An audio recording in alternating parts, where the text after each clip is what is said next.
This is St. Louis Cardinals baseball. Tonight, the homestand continues, and it's game number 1 of an all-important series. Game 1 of 4, the LA Dodgers and the St. Louis Cardinals. Jim Hayes is here. That's Tim McCarver. I'm Dan McLaughlin, and welcome to Cardinals baseball. The offense has a great challenge tonight, Tim, as they will face one of the great lefties in the history of the game. That's Clayton Kershaw. That's the reputation he already has. Only 30 years old, a modest 7-5 record this year, but throughout his career, you can compare him with the ranks of, yes, Sandy Koufax, and we'll talk about that during the game tonight. Winning percentage second best, strikeouts per 9, and the opponent's average only at 207. Amazing numbers for the lefty. Meanwhile, the Cardinals are getting healthier. Jed Jerko back, and so is Yadier Molina. Returns to the lineup for the first time since September 5th. Mike Schilt and the Cardinals put Molina through some tests this afternoon, and he is good to go. The Cardinals at times, the most important times, have gotten to Clayton Kershaw. Over at the studio, they talk about Matt Adams and others getting to the lefty when we come back.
moments happen, Budweiser will be there.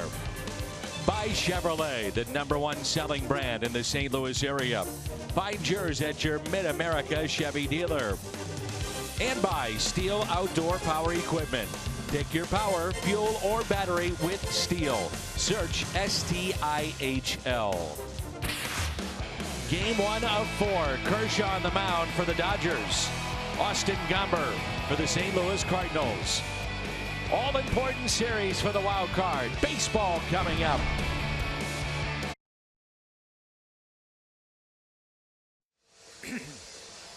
That'll be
to start the ninth for St. Louis. Diving stop by Wong. He's thrown to first. Oh, he got him! It might be the play of the year by Colton Wong. And he strikes out the side. The Cardinals have a sweep. What a fun series that was, and now it kicks off a 4-game set. Here in the Gateway City, Busch Stadium, the scene, it's 85 degrees. Along with Tim McCarver, I'm Dan McLaughlin, and Jim Hayes is with us as well. And Tim, the Cardinals, they find themselves 2 games in front of the Dodgers for that final wild card spot. So you get the idea. It's an important start for Austin Gomber. And the key thing for this young ball club is to pay attention to what you're doing right now and don't look ahead. Now is very important. With what, 16 games left to play? 16 to go for the Cardinals. 10 of those are at Busch Stadium. Taylor, Turner, Machado, followed by our old buddy David Freese, traded at the deadline from Pittsburgh. He's batting cleanup. Then Matt Kemp, Brian Dozier, Enrique Hernandez, Austin Barnes, and the pitcher batting ninth, Clayton Kershaw. Chris Taylor, 6 leadoff home runs as a Dodger. That's tied for 4th all-time in Dodger history with Todd Hollandsworth for a single season. The all-time Dodger record in strikeouts is 170. And Chris Taylor has 165, and he's leading off. First pitch by Gomber. Take it for a ball. And we're underway here in game 1. Hyundai pitch arsenal, the fastball, very good curve. It's also mixed in a cutter, so that allows him to get on both sides of the plate. Very important for him to stay ahead tonight, as it is always for pitchers, but particularly against the Dodgers because they take a lot early in the count. Falling behind Taylor right here. Taylor has shown he can play the infield and center field. He's in left, though, tonight. 3-0. It's also important for Austin Gomber. At times, he's shown that walks can lead to him being taken out of a game early. There it is, 3-1 and a strike. At the back end of that, Yadier Molina, good for the Cardinals to see him back healthy enough to play and in the lineup tonight. The 3-1 pitch. Ground ball and a base hit into left.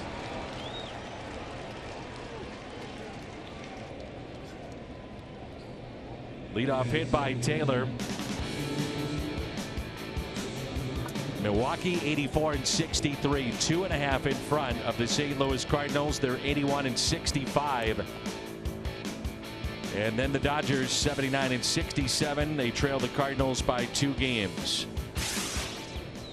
Cubs in a makeup game today are tied with the Nationals 3-3. That game in the top of the 9th. And now Justin Turner, the third baseman, who's hitting .311. So many teams passed up on Justin Turner, and he has found a home with the Dodgers. Boy, has he ever. Good player. In this day of all the metrics and everything, how can that many teams turn down looking at and hiring a terrific third baseman? That's what Justin Turner has been for the last 3 years for the Dodgers. And the 0-1 is hit out of play, 0-2. Was a bit player with the Mets, as you recall, and then at that point New York said goodbye to him, and as we talked about, anybody could have had him. Goes back home to California, and the Dodgers are thankful he has been, when healthy, their most consistent player. Absolutely.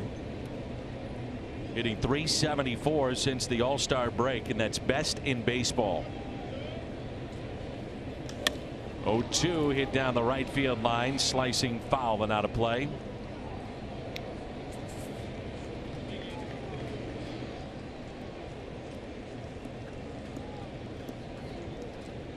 The youth of the Cardinals rotation, and what a spot here for Austin Gomber. Obviously a big game for both teams, but you go head to head with Clayton Kershaw. Yesterday, Ponce de Leon. We've seen Miles Michaelis this homestand. He had a terrific start.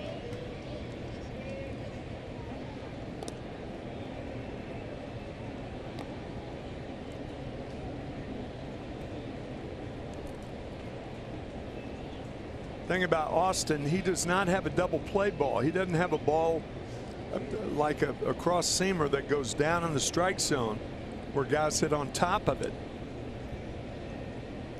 0-2 pitch. Hit the dirt and kept in front by Molina.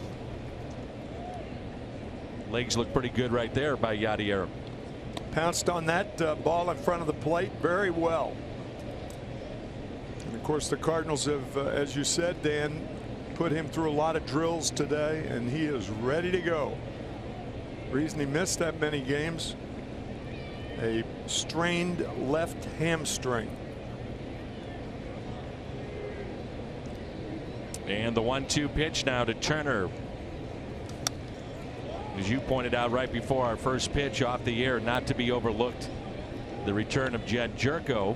He's been dealing with a sore groin, and he told Jim Hayes that if it wasn't at 100%, he was not going to come back and try to push it, then re-injure it. So hopefully he stays healthy for the Cardinals in this stretch run. It's been a buzz here at the ballpark. We got here early, and excitement in downtown.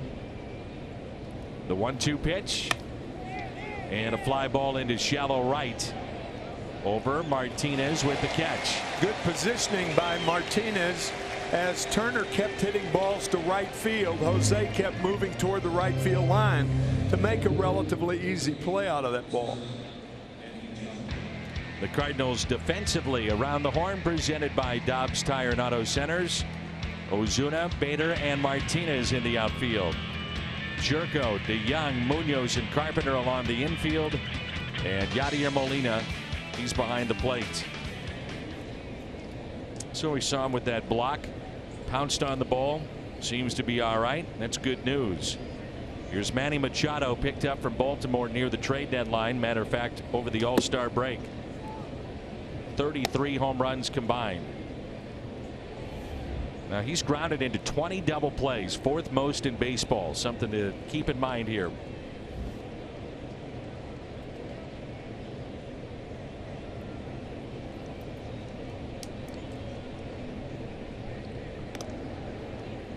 Machado a free agent to be. Bryce Harper. Some pretty big names and probably some pretty big numbers.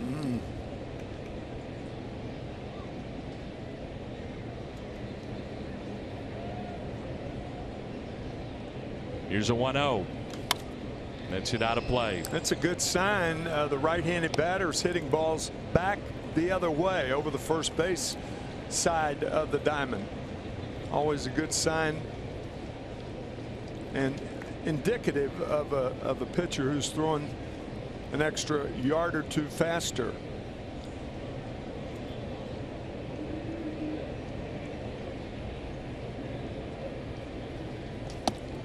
Dodgers coming off a series, and he did go, in which they dropped 2 of 3 against the Cincinnati Reds. How about that? 1-6 against Cincinnati this year. And they can't find a way to get Scooter Gennett out. It was unbelievable, his numbers against the Dodgers this year. He went 16 for 22. Oh my gosh. 16 for 22. Of course the Cardinals have faced that too. Yeah. Trying to get Gennett out. And the 1-2 is lined into center field. 2 hits in the inning, and it brings in David Freese, and I'm sure it'll be a big ovation.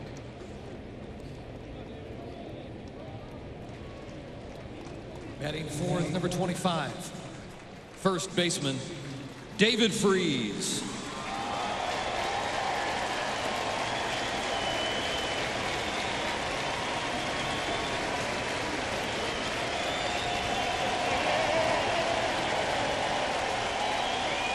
He tried to prevent Yadier Molina from going out in front of home plate with his bat. He tried to stop him.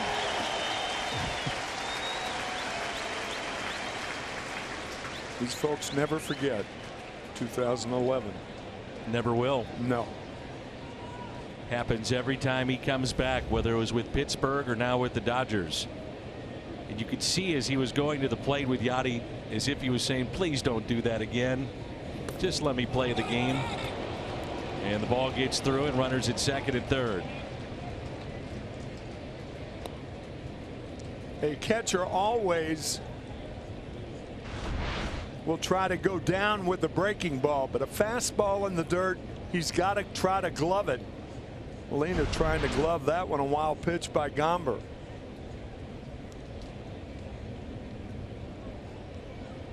We know David loves to go the other way, and there's some hitting lanes that side. 1 ball and 1 strike. Obviously, it makes a lot of sense. If a guy tries to go the other way, you want to pitch him inside if you can. Kind of pitch him like Turner, who eventually flied out to right field.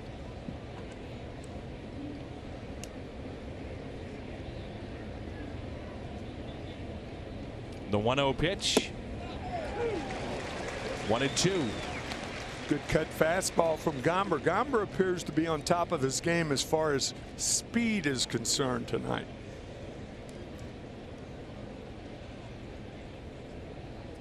Outfield is straight away, and now Bader moving a little bit towards right center. 1 ball and 2 strikes. And Freese hits it the other way down the right field line and out of play. And a nice play made by a fan down that right field line.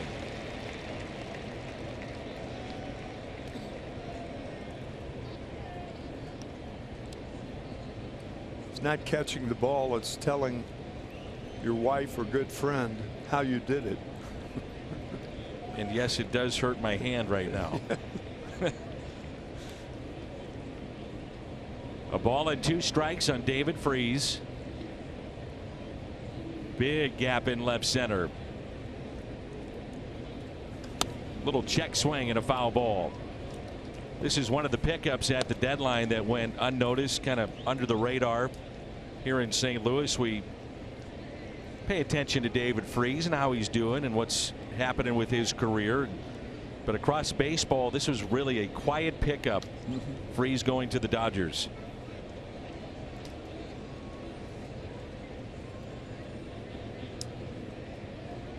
He's gone to the opposite field 28 times for a base hit this year. Popped up. Carpenter will give chase, and it's out of play. It's almost exactly like Justin Turner's at bat, though. In with fastballs, foul balls away. Now Turner fouled it to Martinez in foul territory. As a result, both Bader and Martinez a little closer to the line because of that. We were talking about those foul balls from right-handed hitters going to the right side. There have been 7 of those against Gomber already. Wow.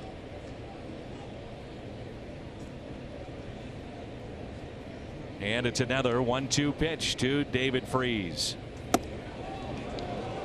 2-2. Crowd just welcomed David Freese, and now they're booing, not booing him, but booing the call from home plate umpire Quinn Walcott. David, we love you, but have a seat. That's what they're thinking. The 2-2 pitch. But you're right about that point of right-handed batters just not catching up, so maybe some late life.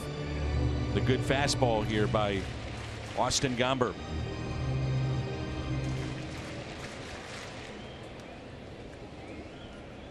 Ninth pitch of the at bat coming up, and pitch number 24 of the inning.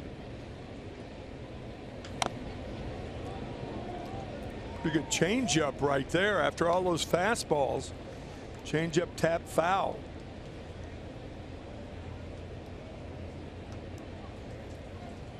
Lefties, righties, what David has done this season, primarily as a bench player too, not playing every day.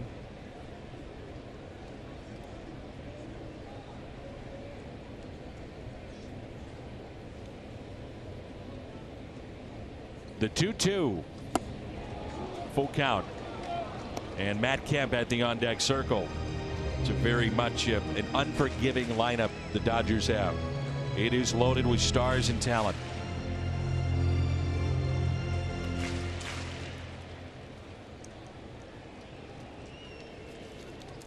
(3-2) by Gomber to Freese. Got him to reach, and a foul ball. Just foul.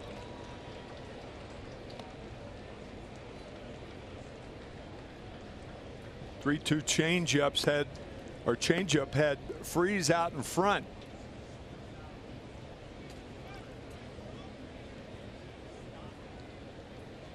This will be the 12th pitch of this at bat coming up.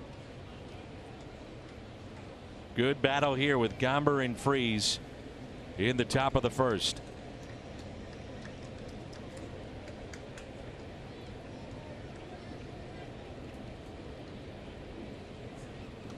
Fouled back again.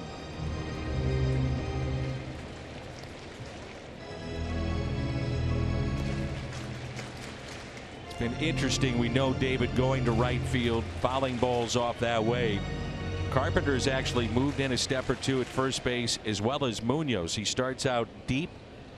There's been a couple of times he's been on the infield grass. His time is called by Molina.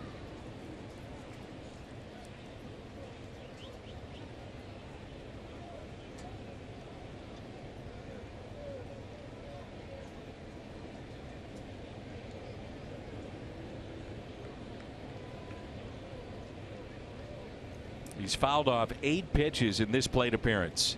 3-2. Spoiled again and make it 9. Well, if anything, he's gotten the pitch count up here in the first inning.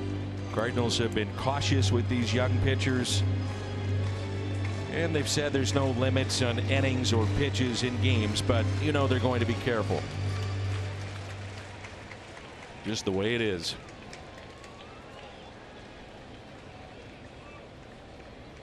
Pitch number 29 of the inning.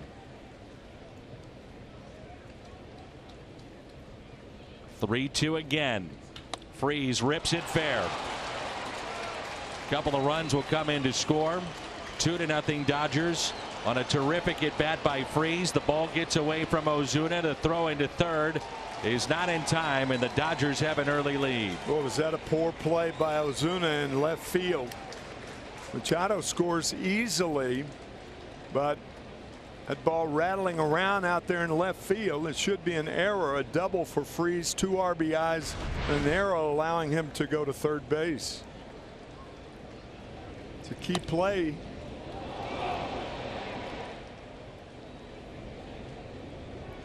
With 1 out, I mean, no way that ball should allow Freeze to get to third base.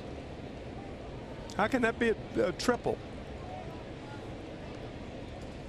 So ruled a triple, a 14-pitch at bat by David Freeze. Big difference in a guy at third base with 1 out and a guy at second with 1 out.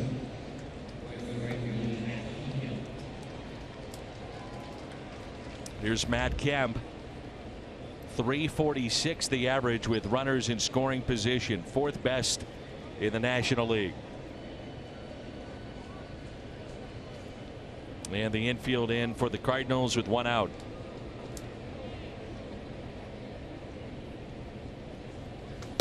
Strike 1.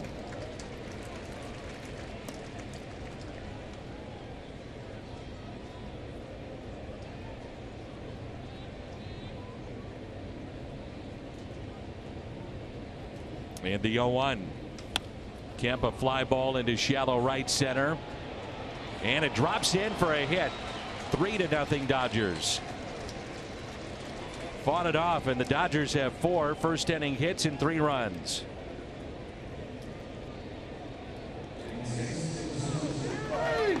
Sometimes you just can't prevent a ball landing where nobody is on the defense. Martinez very deep. Kind of a broken bat, if that.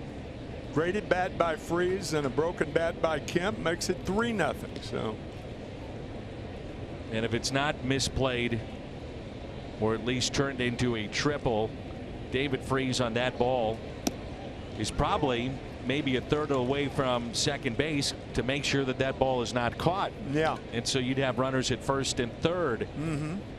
In a 2-0 game instead of 3-0 and a runner at first.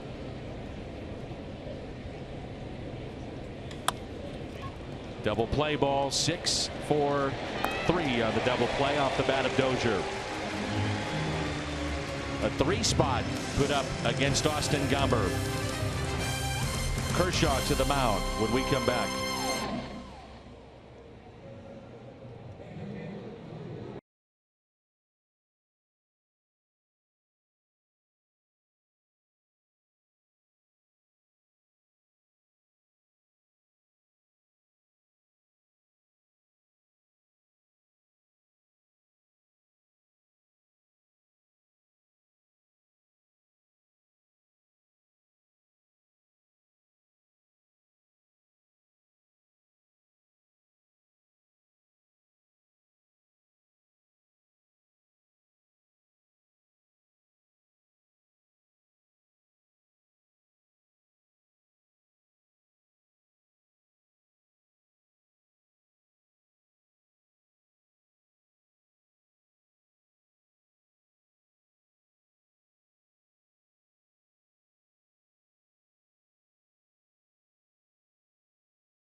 The Cardinals, and he's been given a 3-0 lead. Carpenter, Munoz, and Martinez, the Cardinal lineup. Then Ozuna, DeYoung, and Jerko. Molina, Bader, and Gumber. All right, Tim, let me give you some numbers here on Clayton Kershaw. First of all, 7-5 on the year. When he has been given a 3-run or more lead, which is the case right now, Clayton Kershaw is 113-4. 113-4. Well, let's go home. I'm just giving you the numbers, baby. Just relax. We got a long ways to go. I am relaxed. I can tell. The Hyundai pitch arsenal: slider, fastball, and curve. That is staggering. 114. This is obviously for his career, not for 1 year. No, just for his career. There have been some epic battles between Carpenter and Kershaw in postseason play. One of those highlighted on our pregame show, where Matt sat down and went pitch by pitch against Clayton Kershaw. And Carpenter's gotten the best of him at times. Well, certainly the postseason, Clayton Kershaw 0-4 facing the Cardinals. 5 starts. I'm still amazed the Dodgers did not win with Kershaw and Greinke together in their rotation.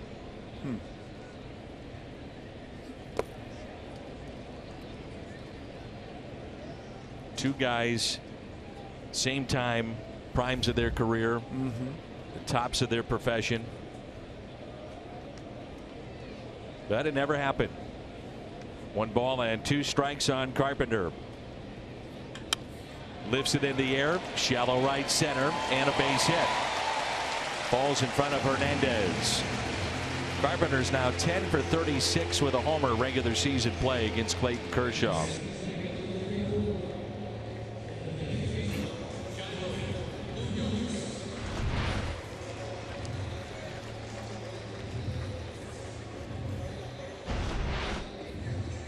That curveball stroked into center field, and now Jairo Munoz. Munoz got the start at short yesterday afternoon, and tonight he's at second base.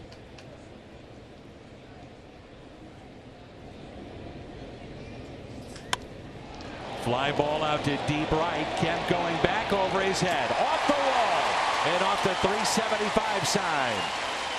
Carpenter held up at third, runners at second and third, and nobody out.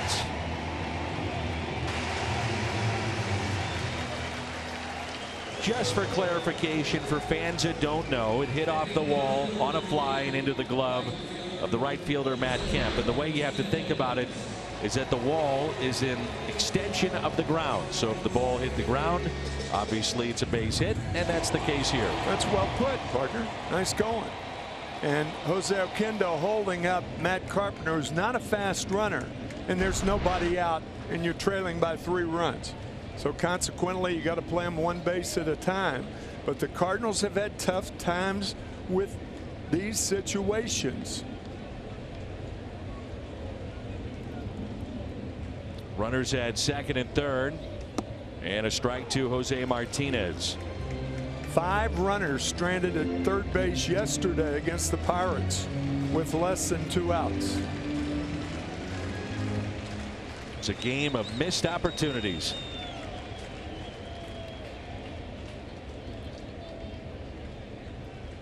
And the 0-1.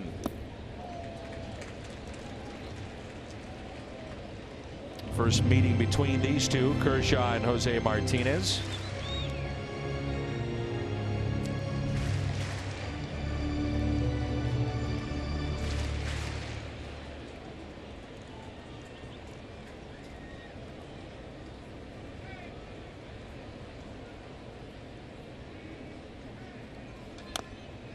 One and two.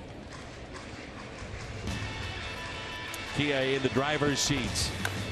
Jose Martinez and the Cardinals since August 1st at home, and Jose with a .407 average, 7 runs batted in, and he scored 9. Our Kia drive to success. One thing with 2 strikes, Martinez has been vulnerable to the breaking ball in the ground.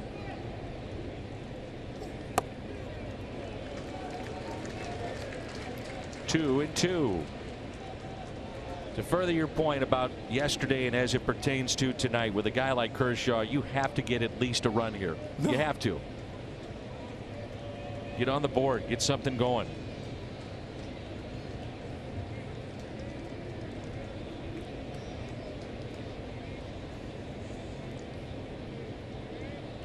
The 2-2.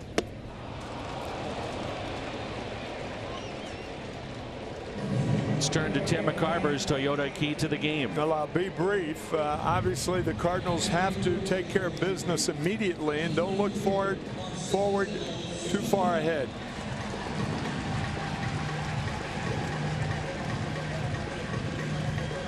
You know, if Jose Martinez isn't picking the ball up with 2 strikes, but he's been a different hitter over the last 5 weeks.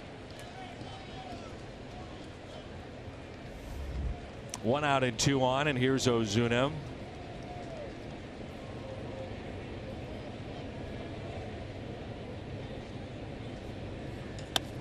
Hits it on a hop to second. That's Dozier. He'll make the play. A run scores to make it 3-1. A look at the Dodgers defensively. Around the horn, presented by Dobbs Tire and Auto Centers. Taylor, Hernandez, and Kemp in the outfield. Turner, Machado, Dozier, and Freeze along the infield. Austin Barnes, versatile player, can play second base and catch.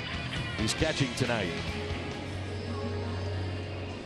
For Carpenter, by the way, that was his 100th run scored. 3rd time he's done that in his career. Here's Paul DeYoung. Strike 1. Sounds like the likes of Craig Biggio. Catcher and second base. Unusual tandem. That's Austin Barnes. Thinking about it in LA, that's the guy I came up with. Yeah, yeah.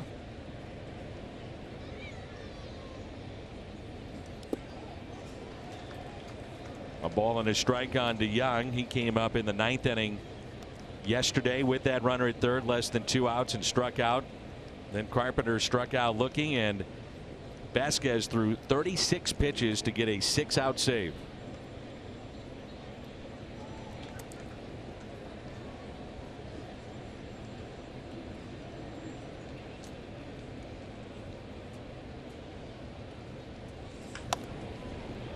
One and 2.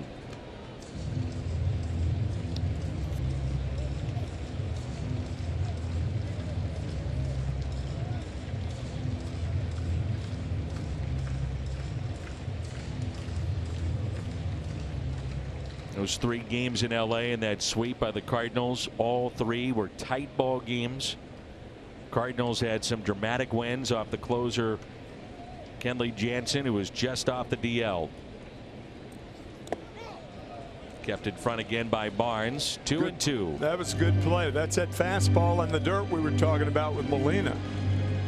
Those are the toughest balls to block because you're not anticipating fastballs being in the dirt. The Cubs pick up a run, 4-3 now in the bottom of the 10th in Washington. A 2-2. Struck him out. 2 strikeouts in the inning. The Cardinals get a ground out and a run batted in by Ozuna. Get on the board against Kershaw. It's 3-1.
Mike Schilt told me that Yadi went through his progressions before the game and checked out fine. Schilt saying that Yadi might be a little limited in terms of his running, but no issues behind the plate or hitting.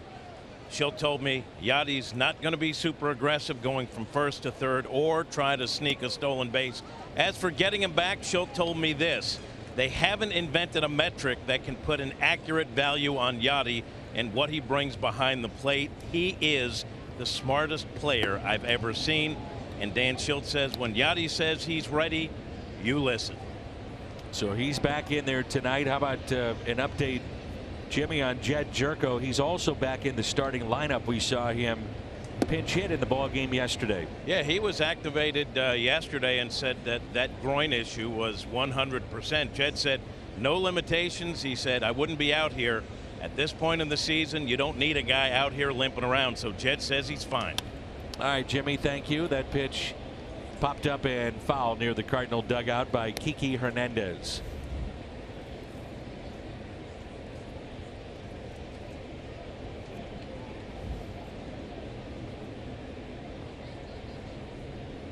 It's a 33 pitch first inning for Gomber. Not a lot you can do when a guy like David Freese keeps fouling one ball. What do you have, 9 foul balls, 13 pitches? 14 pitches. 14. But you get the idea. And the 3-2 pitch.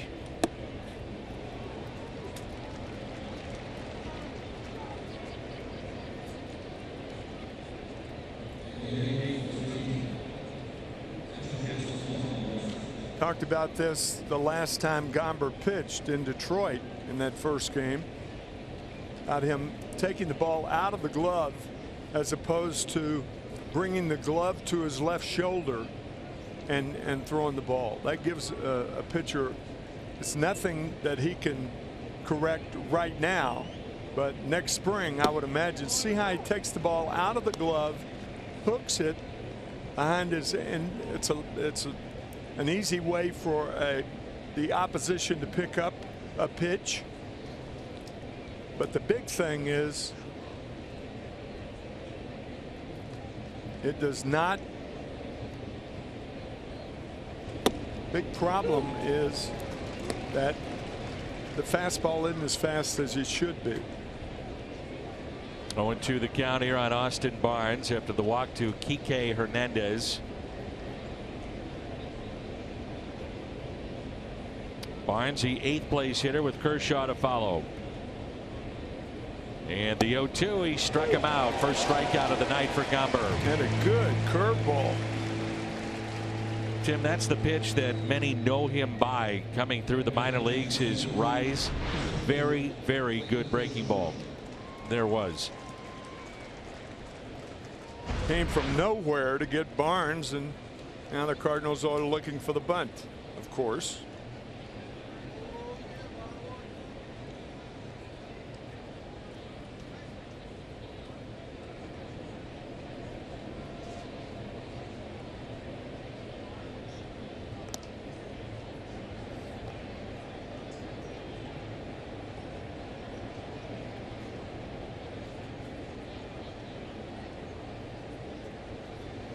Kershaw batting .225, no home runs, has driven in 4.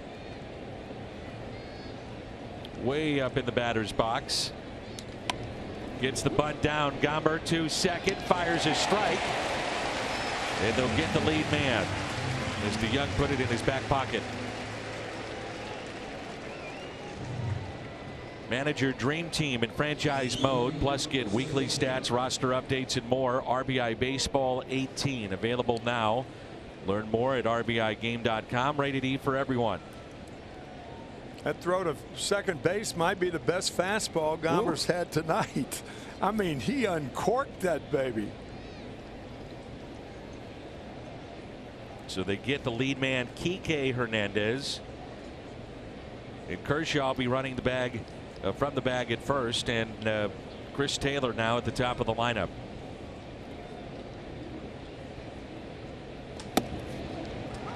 Gets the call on a high strike. Taylor singled to left and scored back in inning number 1.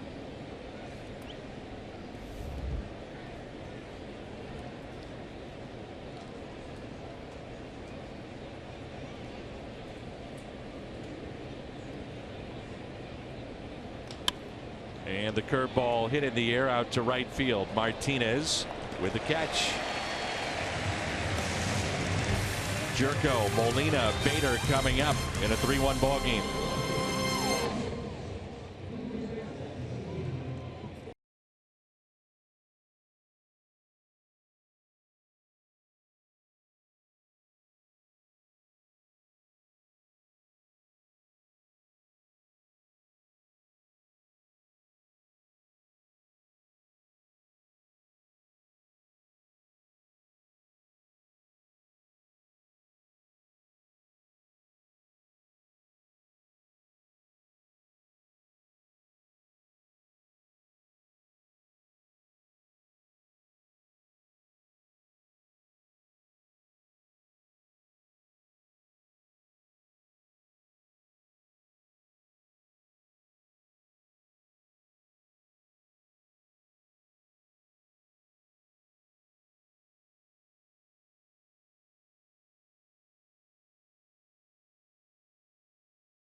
Without cancer at Pedal the Cause, September 29th and 30th.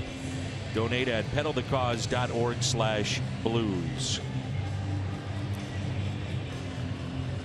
Many would not know this, but St. Louis, the chess capital of the United States. Get out of here. Singfield Cup, one of the strongest chess tournaments in the world, just wrapped up at the end of August. There was over 1.5 million impressions in social media to show the city of St. Louis, all because of chess. And beginning at 1 tomorrow, final round of the Champion Showdown wraps up at the St. Louis Chess Club. And 10 of the world's top players, including a world champion, will be there. You can find out more at stlouischessclub.org. But very cool. The Singfield Cup, the capital of chess. Many believe maybe in the world, and all the top players are in St. Louis for the last 3 or 4 weeks. Realize that those last 2 guys, they knew what they were doing, man. Speed chess, that's right. That's speed chess. My gosh. Makes you feel dumb. They're unbelievable. I've walked through it. It's amazing. stlouischessclub.org. As Jerko taps it foul.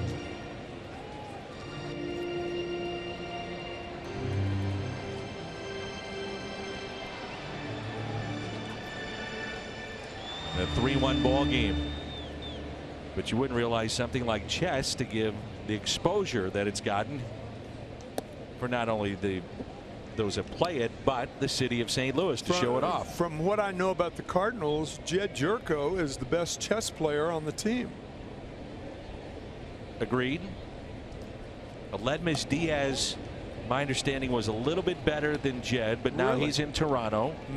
So I think Jed is now the guy that most consider the best on the team. Ledmus got a big hit for the Blue Jays last week, a double with runners on at first and second to clear the bases. Game won by the Blue Jays, who are picking it up here of late. And it's Chicago, too late to contend for a postseason berth, but the Cubs hold on 4-3 against Washington. That's now a final. 3-2 the count on Jed Jerko.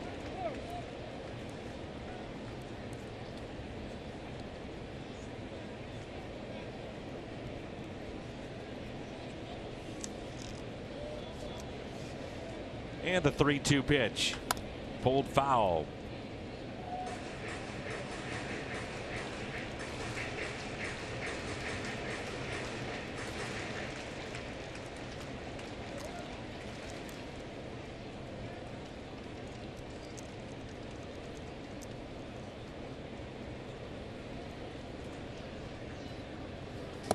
A strikeout of Jerko. 3 tonight for Clayton Kershaw. What is it about Kershaw, Tim, as you've watched him over the years? Why is he elite? What makes him as good as all the numbers bear out? Well, when he broke into the major leagues, he had a fastball and curveball. Rick Honeycutt, their pitching coach, taught him a slider when Joe Torre was there, and Joe Torre has told me that that slider made the difference, not in getting guys out, but making Clayton's fastball and curveball that much better, because the right-handed hitters in particular had to look for another pitch. Rick Honeycutt, in his 13th season with the Dodgers, one of the best pitching coaches around. Pitched briefly here in St. Louis under Tony La Russa. Talk about a solid professional in every way. And the 2-0. Inside, 3 balls and no strikes.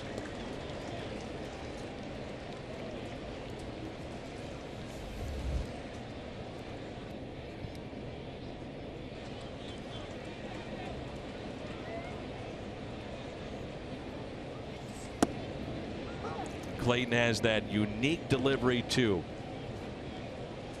Probably one you wouldn't see many teach, but it's obviously worked for him. Mm-hmm.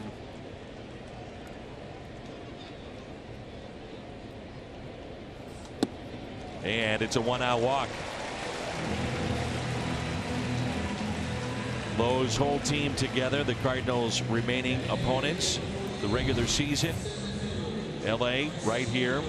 Head to Atlanta for 3, San Francisco, then Milwaukee, and wrap it up at Wrigley Field in Chicago. So if they get in, they're going to have to earn it. Majority of the games at home, but good opponents coming up.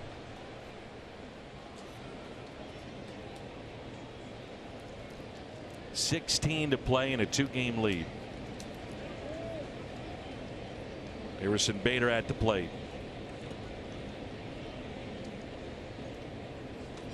And a strike.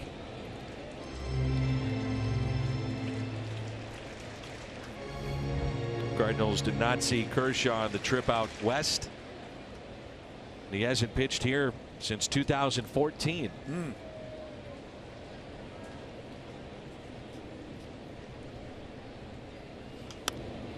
As Bader pops it foul and out of play.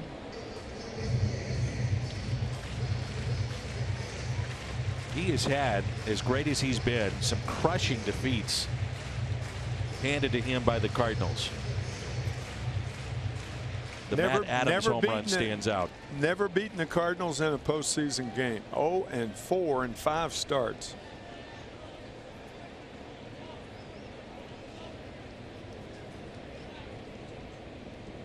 And the 0-2 outside corner struck him out for number 4. Memorable moment here at this ballpark. 2014 game 4, and Matt Adams, a crushing blow. Kershaw's reaction would say it all. He was bent over, hands on his knees, head down. Incredible moment. Gomber out to left and a base hit. I didn't see that coming. I don't think anybody did. After 4 strikeouts through the first 8 hitters, Austin Gomber with a liner to left. Come on, Tim, you're the analyst. You're supposed to predict these things. Of course Gomber's going to get a hit. Of course. I knew that. It's going to be tough to score. Yadier Molina from second base. Good point, yeah. If you're Matt Carpenter, not only a base hit, but you don't want 2 base hits to have to scoring. I found out something about Matt Carpenter that I did not know the other day in our speaker series. His first roommate in pro ball is the first base coach, Ali Marmol. How about that? Teammates and roommates. I'll be. Playing with Johnson City at the time? I think that's what it was. I said to Ali, I said, did you have any idea that Carpenter was going to be this type of player? And he said, absolutely not. Oh, of course not. He said, you know, I knew he could hit. He said the thing that he's done is an understanding of his swing and the maturation of power and what he wants to do to a pitcher and vice versa.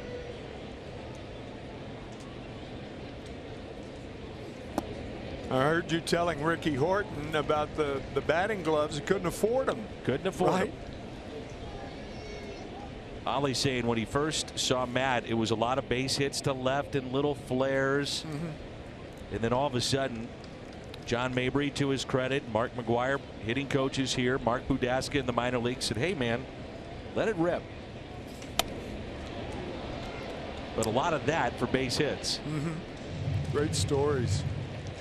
And for those who didn't hear it yesterday, signed for $1,000. Said after taxes, I had 600. I bought spikes. They lasted me the year. After that, I thought batting gloves, that's really not a necessity. I need a little money to eat. Yeah, for those who may not know, once you get established, they take care of your spikes. But until you get established, you have to buy your own spikes. It's the only part of that, and undergarments, of course, the only parts of the uniform that players.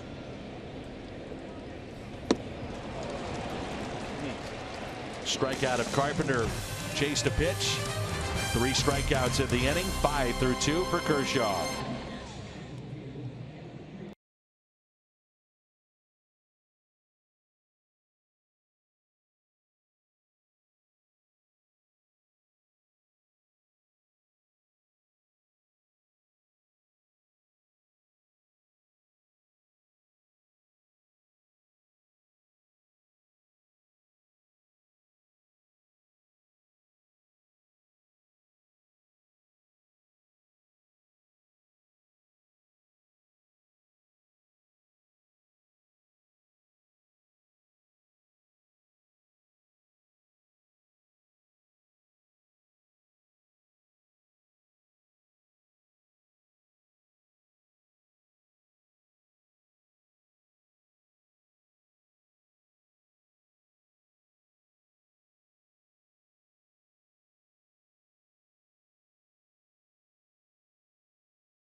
Season at the ballpark. Cardinals take on the Giants. That's September 22nd.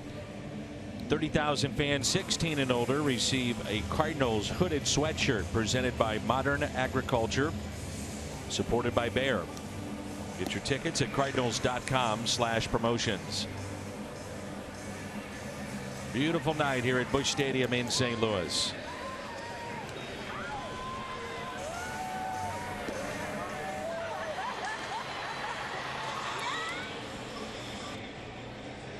(3-1) our score as we move to the third. 2, 3, and 4 in the lineup for the Dodgers.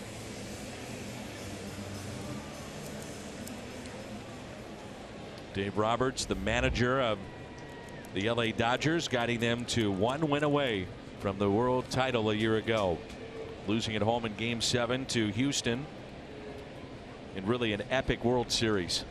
It's really terrific. Was. The Dodgers have not won a World Series since 1988, 30 years. We just saw one of the reasons in Detroit, right? Kirk Gibson. And a 1-0 pitch. Lifted out to deep left center. Ozuna back at the wall, and he can't come up with it. Had it in the glove. Bounced up against the wall. And it winds up a double for Justin Turner.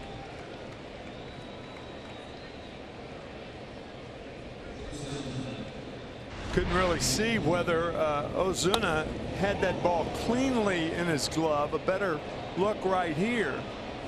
Yeah, it looked like he had it cleanly in his glove. Then hit the wall, and that may have knocked it out. Sure did. Yep. Harrison Bader, of course, backing up on a play. You never have to worry about that with Harrison Bader. Him backing up a play. Where he needs to be, he always is. Manny Machado at the plate. Fair ball inside that first base line. That'll score Turner easily, and Machado into second base to make it 4-1.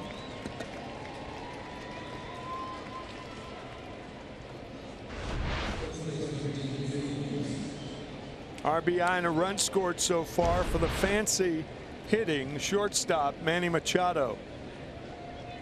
All he's doing is counting the days before he counts his money. Now David Freese, and maybe the at bat of the night. Great at bat, no 14 question. pitches, wound up being ruled a triple. Fair point. It's just got to wear you out. I mean, I know it's early, but boy, you just come at Freese and you show him everything.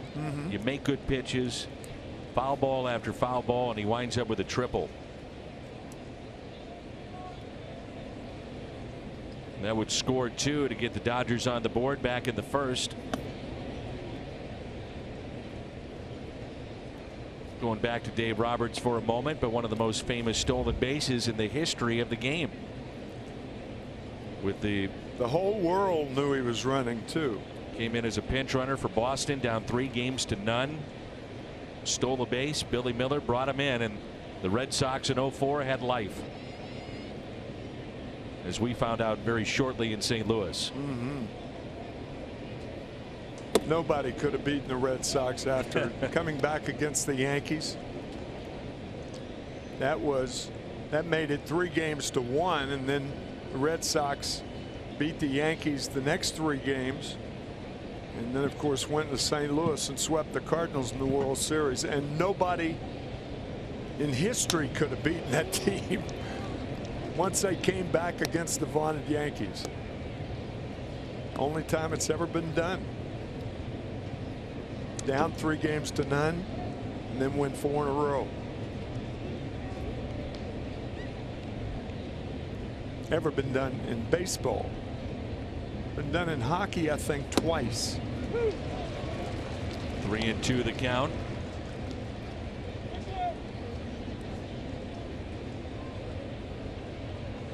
David Freese, we know he's a clutch player. His average this year, runners on base, 332.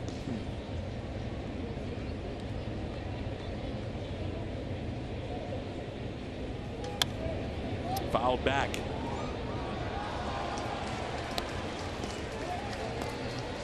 Cardinals trade away Jim Edmonds, fan favorite, now a Cardinal Hall of Famer, and guy that comes back. Heard he's from St. Louis. This guy David Freese. What a run here in town.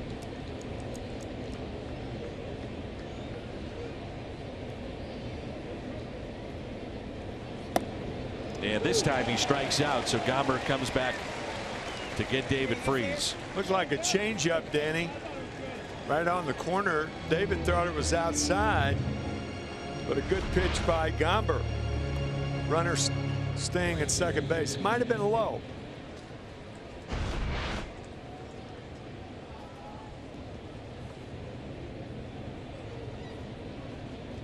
Second strikeout for Gomber. Here's Matt Kemp with an RBI single his first time up.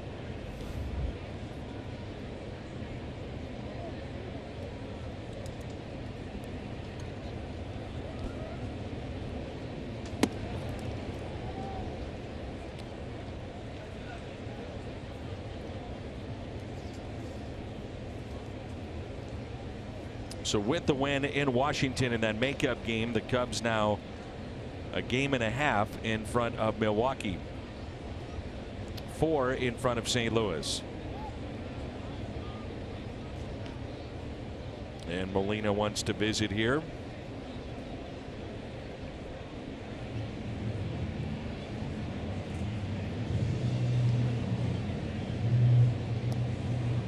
(4-1) our score with 1 out.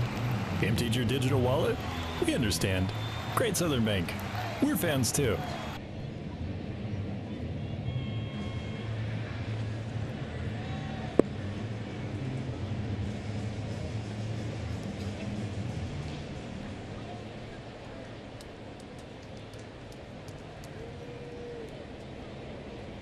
Dodgers have talked about that Kemp came back into 2018 in much better shape.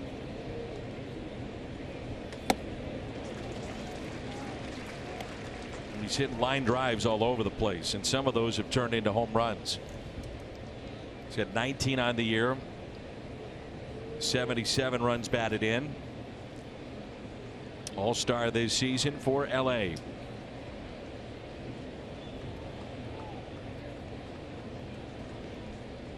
Dodgers are an awfully tough club against left-handed pitching.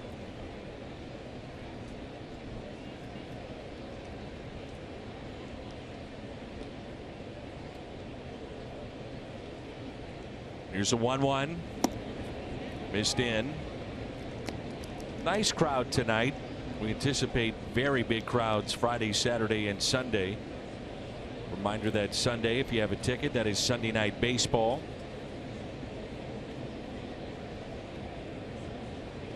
We have this game for you and tomorrow night, and we'll turn it over to the networks on Saturday and Sunday. Ground ball hit sharply to DeYoung, and there's 2 away.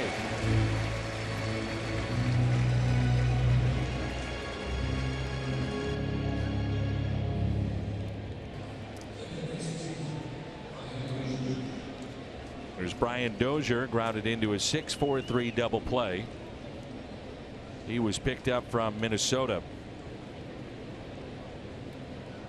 Suffered through a 0-for-25 slump last week. Got out of it with a double in Cincinnati, a team that the Dodgers were 1-6 against this year. What are your thoughts, Tim, on collecting the talent the Dodgers have, but doing it, getting Dozier, getting Machado, picking up Freese, all in their lineup tonight, and trying to find, cohesion? It's tough to find. Baseball is not a team game, and that's what I was going to ask you about. That's the whole thing. Baseball is a very selfish game, and it's designed that way. You may inadvertently hit a ground ball to the right side with the runner on at second base, but you don't see that done intentionally anymore. It's popped up, and Carpenter gives it a look out of play. Baseball's always been a selfish game. We've talked about it before, about these players that say, I just want to help my team win. No, they don't. None of them that say that ever want to help them. They want to do it for themselves. It's natural. And a pitcher wants to win the game for himself. It would be so refreshing in my mind to see a guy come out and say, I'm glad I had 4 hits tonight because I want a bigger contract next year. Wouldn't that be refreshing? It would be. Yeah. Instead of this, I just want to help my team win. Please don't say that anymore. Us as a team have a great broadcast. So you don't believe in that either? No. No, you do. You do. Oh, but so you want okay. to do well, too. If either of us does poorly, you hope it's me and not you. I mean, come on. We got to fess up to these things. The swing and a miss. Gomberg just trying to help his team win and count down the days. 4-1 Dodgers.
St. Louis Cardinals baseball brought to you by St. Louis Children's Hospital and Washington University Physicians, Guardians of Childhood.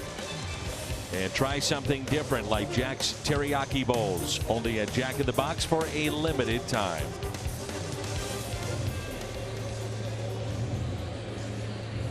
Nightfall nearly upon us. It's 4-1. The Dodgers with the lead.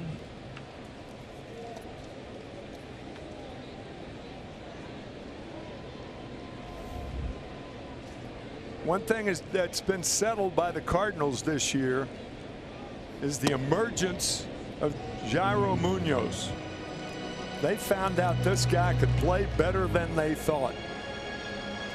What a player he has been all year, with big hits, playing different positions. Outstanding with 2 strikes, which is unique for a young player.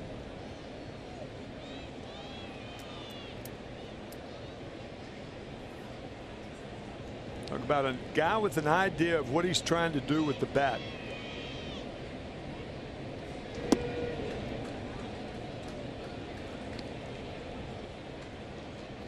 John Booch there at the top, a longtime front office employee of the Cardinals. Michael Gersh there on the left. John Mozeliak on the right. Deal that sent Piscotty to Oakland and Munoz coming to St. Louis. Also Max Schrock to Memphis, and Memphis trying to win another PCL championship and postseason championship.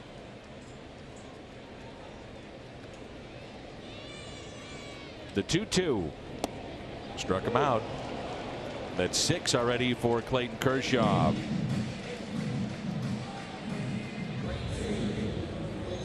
A point of emphasis recently, not necessarily going into tonight. It's going to be tough with Kershaw, but the Cardinals have what they basically say it's talking baseball before the game. It's hitters, pitchers, infield, everybody's involved. Coaches, some of the players refer to it as group therapy. Just to get some things out, talk about the game. It's a great idea. And the players are very vocal in these meetings, and one of the players a couple of days ago emphasized the fact that, hey, when we were going well and we were playing games and winning games, we're putting the ball in play. We weren't striking out. Let's get back to where we were. An emphasis on putting the ball in play.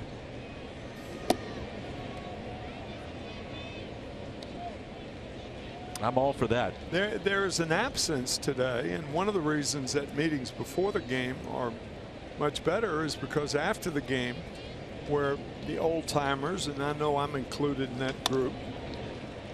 Little bouncer hit to short. Martinez 0 for 2. We used to sit around and talk about the game and talk about how we could better ourselves, and it's a good way to improve. You improve by talking about it. Talking about it was first. Now they do that before the game. I think it's a brilliant idea by Mike Schild. If not brilliant, very, very savvy, and he has a hand on the game. I mean, it's something that I'm not sure any other major league team does, to my knowledge. Well, they all have meetings concerning a pitcher, and they might be with the pitching coach, and the hitting is, you know, with the hitters and the hitting coach, but all together as one is what you're talking about. Absolutely. Those things turn out to, you're going over the hitters, and Orlando Cepeda used to say in the Cardinal clubhouse, Red would say, anybody know this guy? Orlando said, I do, great guy. I do. Great guy. You didn't get a lot of the fastball, curveball, no. Great guy. But that's how what a joke some of those meetings are. I was never big on meetings. Getting together with your pitcher and having an idea now, that's a different deal. 7 strikeouts for Kershaw, and the first 1-2-3 inning for either pitcher.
As we check in with Jim Hayes. Dan, some of the Cardinals conceding today that there might have been a little bit more excitement in the room today. It's the Dodgers who are chasing them, and it's Clayton Kershaw. Some of the Cardinals that haven't faced Kershaw are well aware of his pedigree, and they respect it.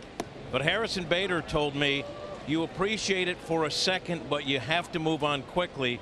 It goes out the window and you focus on your game plan. Jose Martinez told me, Kershaw is too good to try to put too much information in your mind about him. I think you have to keep it simple. Dan Martinez was saying one guy isn't going to beat Kershaw. They have to do it as a team. There's a base hit to left for Kike Hernandez. Dodgers have put their leadoff man on in all 4 innings tonight. That is a nasty helmet, by the way, right there from Hernandez.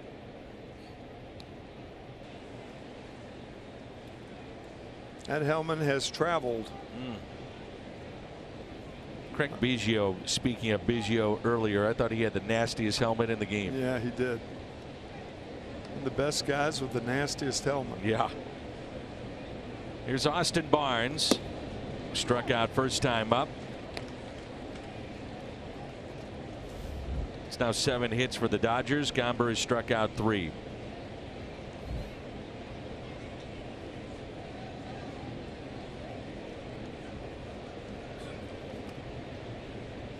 Here's an 0-1 pitch.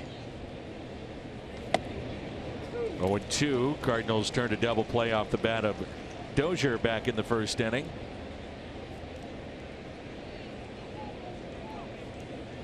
Ballpark has a smell and a feel of September. Nighttime hits, temperature drops. You can feel it. 0-2 pitch. Ground ball and a base hit.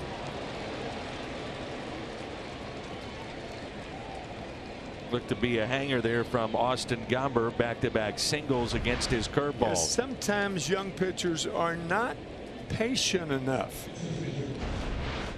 They want to get the 0-2 out now. And sometimes if you go out of the strike zone, you get that the 0-2 pitch as an out pitch instead of trying too hard. You could see the reaction of Gomber. Now Clayton Kershaw up there to bunt again. Tyson Ross up for the second time. Runners at first and second. And nobody out. Ross has been a long man. Made 1 spot start for the Cardinals in Kansas City. Corners charging in.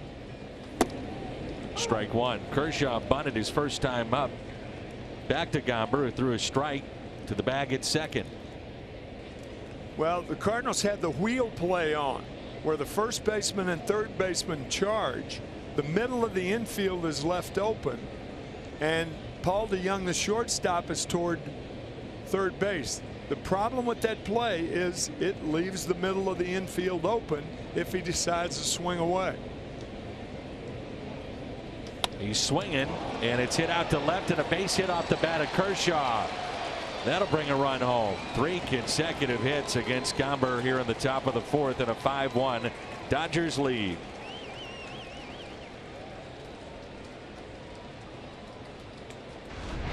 I would imagine that's all for Austin Gomber.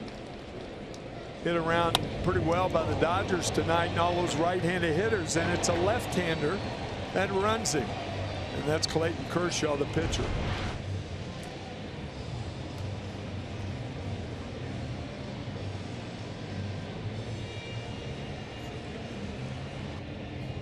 Runners at first and second. Nobody out here in the 4th, and Tyson Ross will enter the game when we come back.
To bring fans $6 and 60-cent tickets when the Cardinals host the Brewers September 24th, 25th, and the 26th. Get your Phillips 66 $6 60-cent tickets now at cardinals.com/P66. Tyson Ross in our Chevy call to the pen. Ross will have the top of the lineup. Gomber knocked out after 9 hits and trailing 5-1.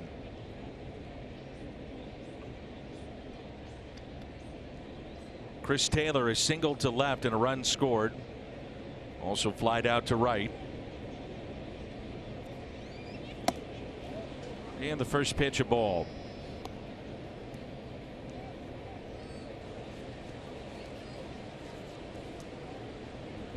Ross in a role that does not get a lot of headlines, but boy, so important for any club to chew up innings, save bullpens. That's right.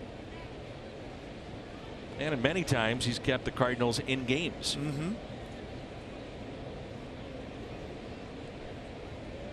And the 1-0 showing bunt. 1 ball and 1 strike.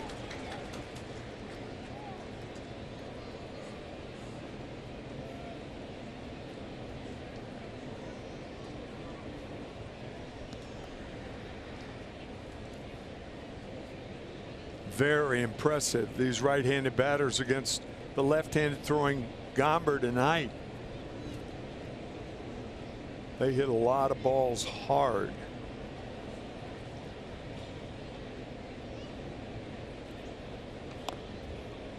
Two strikes on the leadoff batter Taylor. The BP brighter picture. This 5-1 game. And that's Tyson Ross this season with the Cardinals. That 1 start against Kansas City picked up a win. And his record of 2-0 and a 2.21 ERA. 1-2 the count.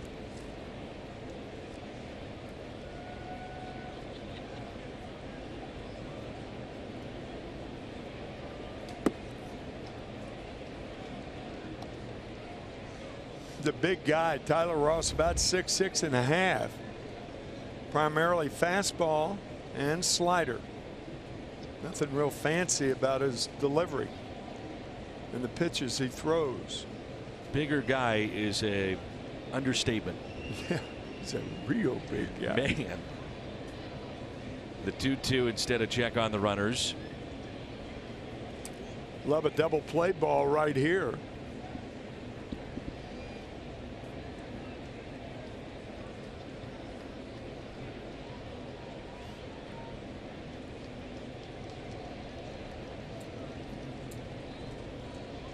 And the 2-2 inside, full count.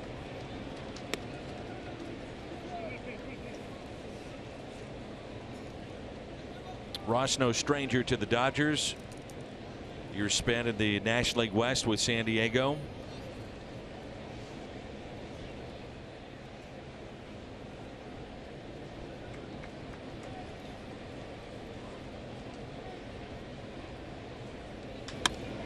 And a base hit into right center. 1 run is in at least. Bader sliding for it to get it back in quickly. Stopping at third, Kershaw. Anybody else probably scores. It's a double for Chris Taylor. And it's now a 6-1 Dodger lead.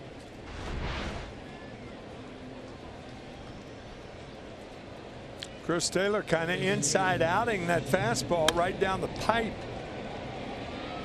Good play by Bader to corral it. But you're right, any other runner scores on that ball. Still nobody out. Runners at second and third for Justin Turner.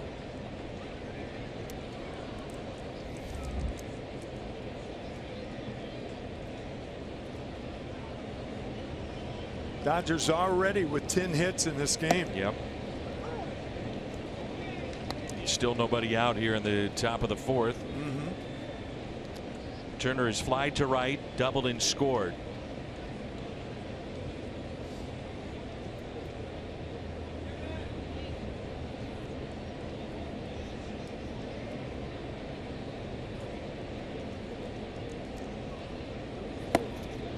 Different story tonight when the Cardinals swept the Dodgers last month.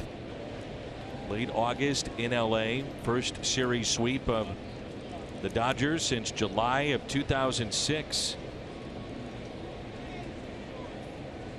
That year they won all 7 games. 0-2 the count. Right side of the infield is in, and it's 1-2. Reminder, we're on the air tomorrow at 6:30 for Game 2. Jack Flaherty and Walker Buehler.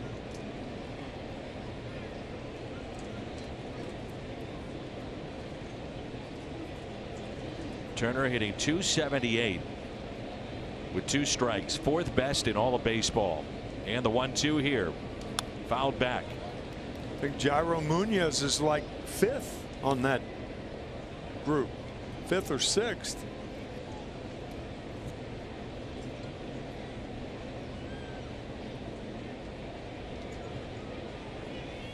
I think right now, if you're the Cardinals, you're down by 5, you're facing Kershaw. You've got to try to get extended at bats against him and get him out of the game. Somehow, some way, get to the bullpen to have any shot. Statistically, this is where Kershaw's essentially unbeatable. A 5-run lead with Clayton on the mound. You said that staggering statistic earlier, 113-4 with the 3-run lead. Get your attention.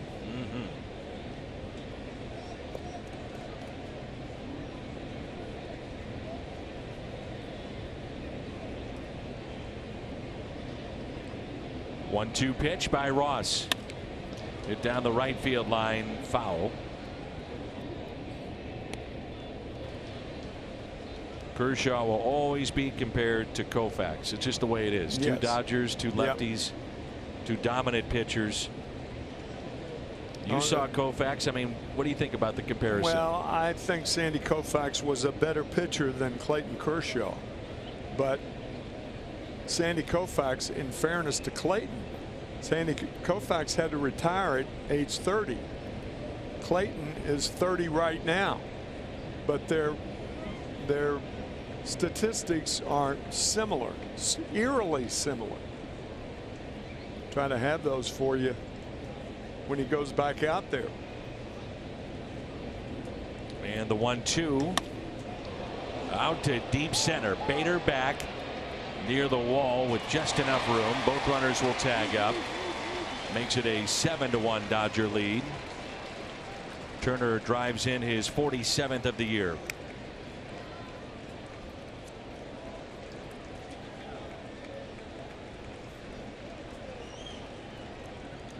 That'll close the book on Austin Gomber. 3+, 9 hits, 7 runs. Walked 1 and struck out 3. 400th career run batted in for Turner.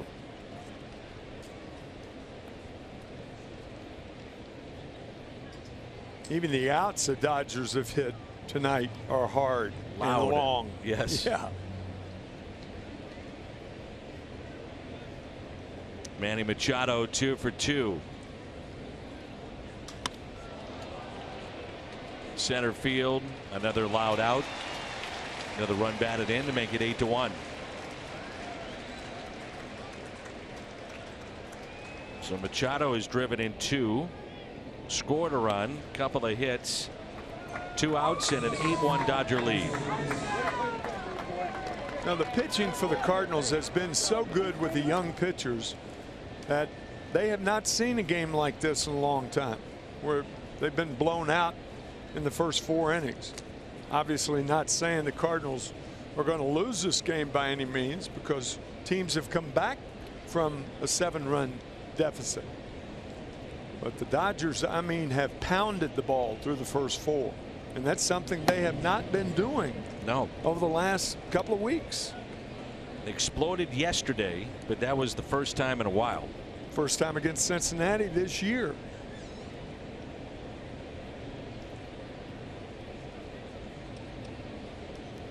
There's the 0-1 pitch to David Freese. 0-2 the count.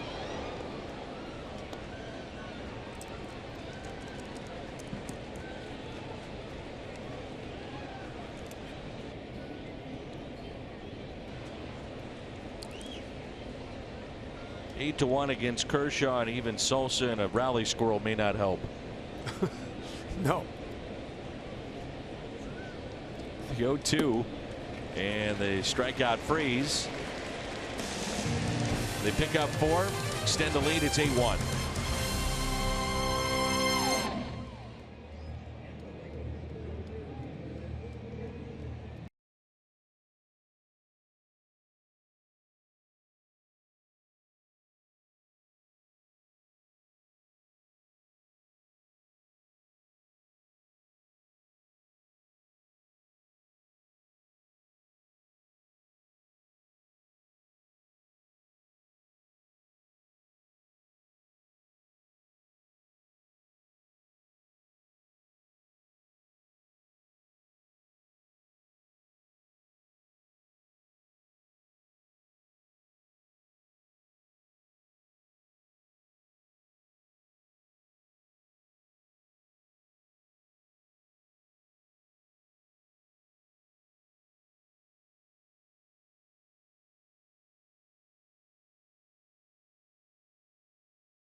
But there's the great Sandy Koufax, the Hall of Famer. Well, he was nightmarish, I'll guarantee you. The comparison, here it is, what we were talking about earlier. BJC Healthcare Difference Maker. That's very similar, huh? It's remarkable. Sandy, of course, retiring when he was 30, youngest player to be inducted into the Hall of Fame at age 35. If there is royalty in baseball, he epitomizes that. You don't hear from him very often, don't see him very much. Pop in and out of Dodger camp in spring training. Mm-hmm. That's fouled back. Boy, he is such an eloquent man. Do you know him well? In every way. I know him well enough. Yeah, played against him. Not that that was any entree, but since he was a good friend of Fred Wilpon's, and I worked for the Mets for 16 years, and I got to know him there better than in spring training and stuff like that. It comes spring training. But he's just a classy guy in every way. Very intelligent. Very smart. You mentioned he's quiet. Was he always that way too, unassuming? Yes, unassuming, and yeah, I'm just hanging with Sandy. You're not just hanging around, and you're not just here. You're Sandy Koufax. Now, come on. And then conversely, at Don Drysdale. So your trips out west were a lot of fun. They were. Well, I worked with Don Drysdale for a long time, right, with ABC Sports for 4 years. 82 through 85. And then he did Dodger games, and he was there the night that Oral Hershiser broke his consecutive inning streak. How about that? Oral in the ballpark tonight working Dodgers television. And the 0-1 pitch. A beauty in there for a strike. There's Oral on the left. Remarkable year of 1988. MVP of the division series. Watch this. Holy smokes, what a play. Off of Kershaw to short, and then a barehanded gem from Machado. Wow. And changing course to do it. talk about a gifted man. That's Manny Machado. One of the best plays of the year I've seen. Well, only because he had to change routes, barehand the ball, and make a long throw with the bare hand across his body. That was sensational. He had something on it, too. Yeah. There's Yadier Molina. And he lines out to third. The Cardinals go quietly here in the home half of the fourth. Inning number 5 rolls in. 8-1. Dodgers.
Having really automatic closing situations, that could be a big loss for the Cubs. Francisco Pena takes over at catcher for Yadier Molina. And I don't think you want to look into that. I mean, it's an 8-1 game. You're going against Kershaw. Yadi back with the leg issue, so take no chances and probably back in there tomorrow. Right. Makes all the sense in the world. Here's Matt Kemp.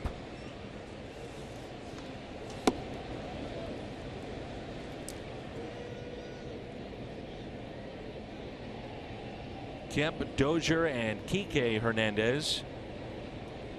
Matt with an RBI single back in the first inning. 2-0.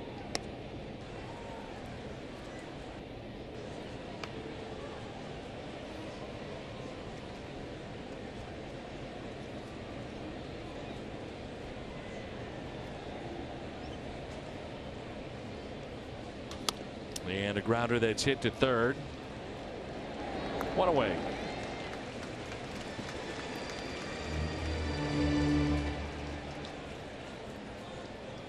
Join Fox Sports Midwest and the Blues for the Enterprise Center open house. That's Saturday morning. Blues take the ice for training camp.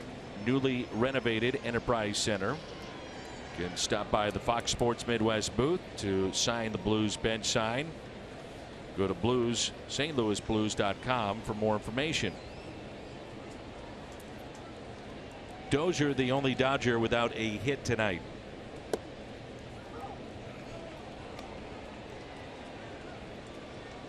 I did put in the request for you for Brett Hall to be here either tonight or tomorrow. My understanding is he's out of town, but I did try. Don't give me that look. Well, I waited for your explanation. I'm a reasonable man. Thank you. Thank you. Well, here's the deal. For those who may not know, I've been waiting to meet Brett Hull for the last 5 years. I That's know right. Bobby, and I'd love to meet his son. And apparently it's my fault that you haven't. Of course it is. They have these things called cell phones that you could even try to use. You have them. I've seen you use them. You've called me on them. And it works for other people, not just my phone when Matter you of call fact, me. you found it when I lost it in Chicago about 3 years ago. I sure did. Oh, that was a fun trip. Oh.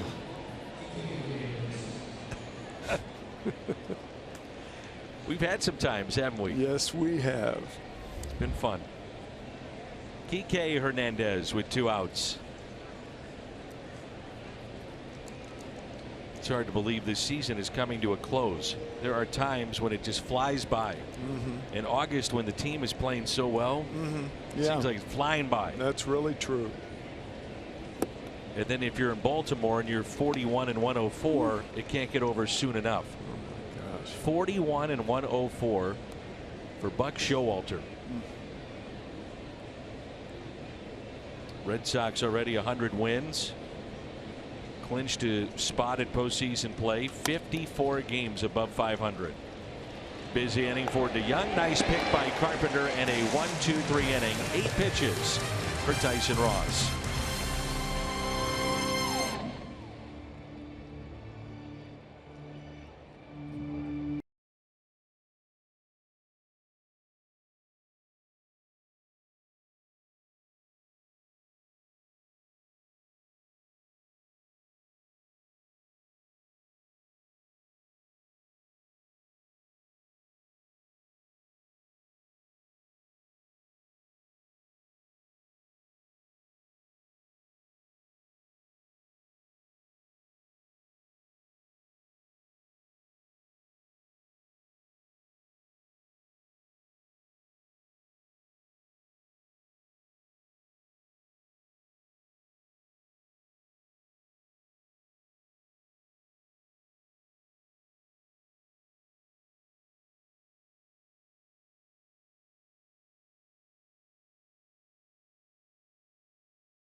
Look at our Budweiser What's on Tap.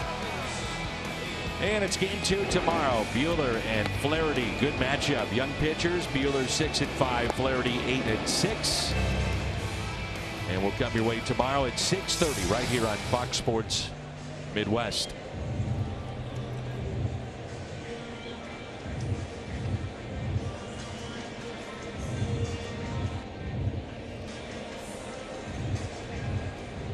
It's Bader, then Ross and Carpenter.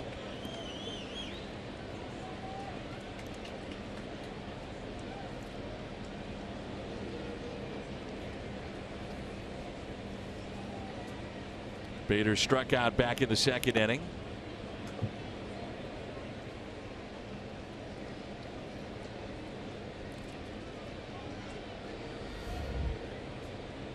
Colorado defeats Arizona. And that puts now the Diamondbacks 4.5 back. And the Dodgers, they start a 1.5 games out in the West. So not only chasing the Cardinals, but very close to the Western Division championship as well. They've won 5 straight divisions in the left. In the West, pardon me, have the Dodgers. 1-2 the count. Well, the left coast, I guess. It worked. That's right. That'll work. Unintentional, but worked.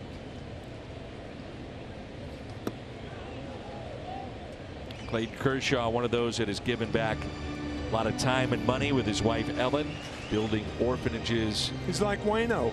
Yep. They do that in Africa and have helped out so many families. Home state in Texas. LA community.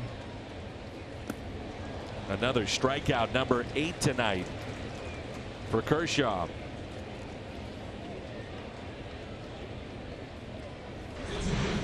We talked about his delivery, the unusual delivery, that high leg kick, and then kind of flips that right foot out. Very unusual, but very effective. And the batter is Ross.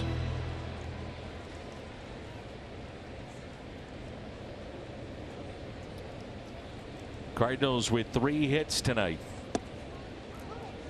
I realize it's an 8-1 game, but you think about the Martinez at bat early on. Struck out against Kershaw. Ozuna dropping a ball off the wall and left. How about this? Deep left center, off the bat of Ross, at the wall, and it's gone. It's a home run. Tyson Ross with the homer.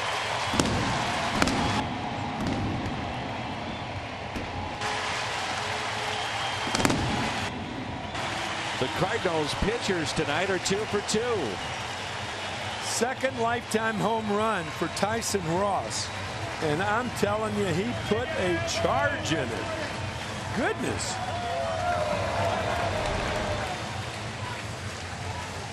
He never thought when he was traded to the Cardinals that he'd be called upon for a curtain call.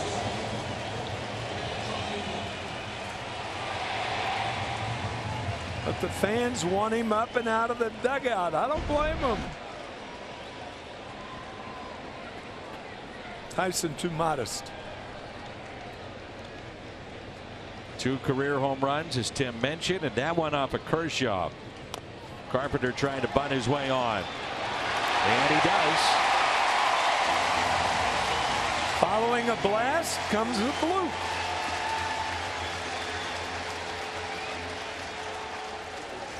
StatCast AI powered by AWS in the home run hit by Tyson Ross against Clayton Kershaw.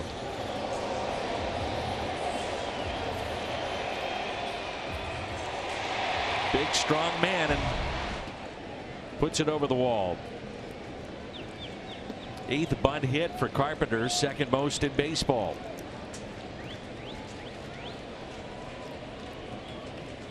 And now Jairo Munoz 1 for 2 tonight with a double and a strikeout. If he can pop one, the Cardinals are right back in it.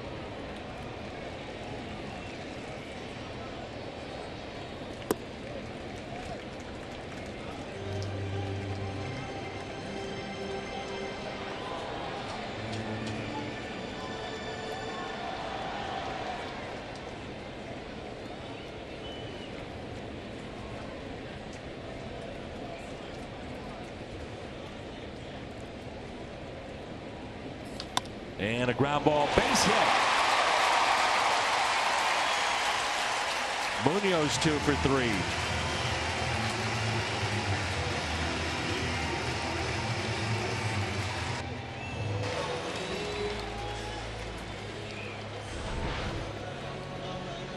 Fastball right down the pipe. Munoz says, not by me. Clayton very upset about that. Last home run, by the way, for Ross was hit in 2015, his first. Ironically enough, against the Cardinals. And remember the lefty, Tim Cooney. That's who he hit that one off of. Here's Jose Martinez.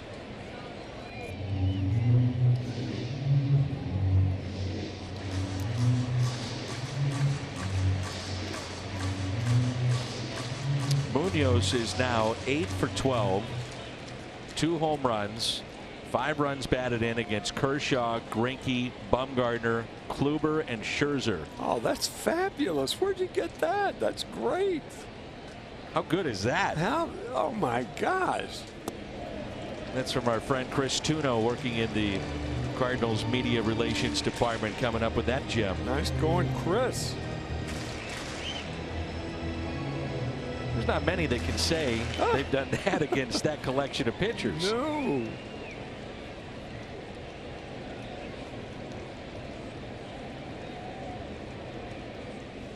Here's a 1-1. Martinez chops it to the right side. Glove by Freeze. Bobbled. Everybody's safe and the bases are loaded.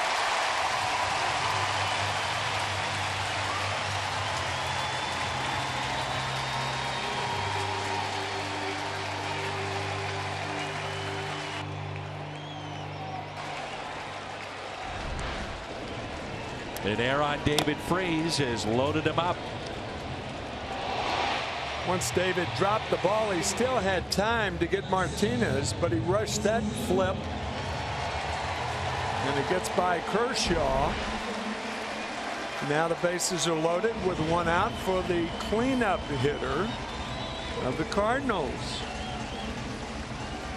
Almost have to be cautious in the way you describe it now, Danny, right? No question. But get a pop in this situation. It's a two-run ball game.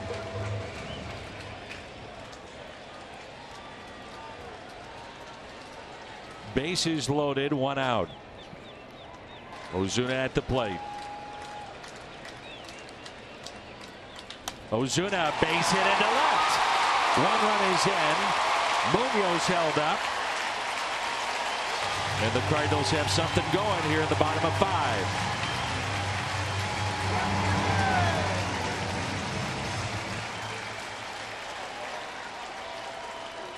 What was that story you were talking about, how the players said put the ball in play? Put the ball in play. Martinez put the ball in play. An error was the result. Ozuna put the ball in play. Now we have a 4-run ball game, still only one out. DeYoung 0 for 2. He struck out and grounded out. Is that a 4 or 5-run ball game? Beg your pardon. DeYoung out to center. Well hit. Runner will tag. That's Munoz to make it an 8-4 Dodger lead.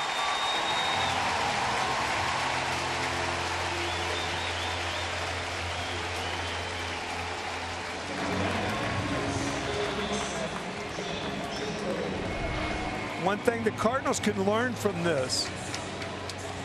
When you're hot, what's wrong with swinging at the first pitch? Whoever came up with that with the metric system is wrong. If the first pitch is a good strike, hammer it. Cardinals have done that on 3 of the last 5 that they've sent to the plate. Yeah, thanks, partner. You bet. And a power threat now at the plate in Jed Jerko. 0 for 2. Strikeout and a ground out. The play that he grounded out on is one of the great plays we've seen here at Busch Stadium. Off the glove of Kershaw, then barehanded by Machado to throw him out. This spectacular play.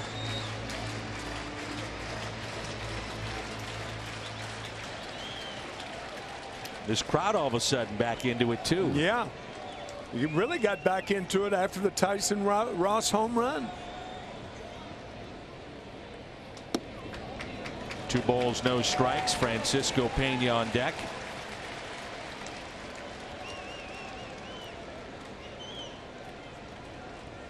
Just a 3rd home run Kershaw is allowed to a pitcher other than Madison Bumgarner.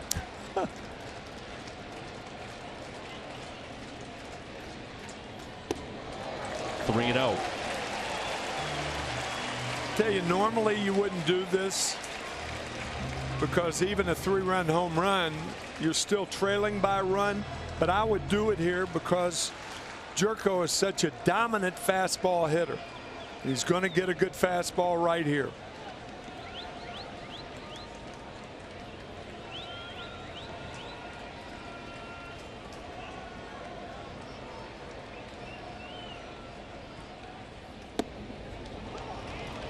Three and 1.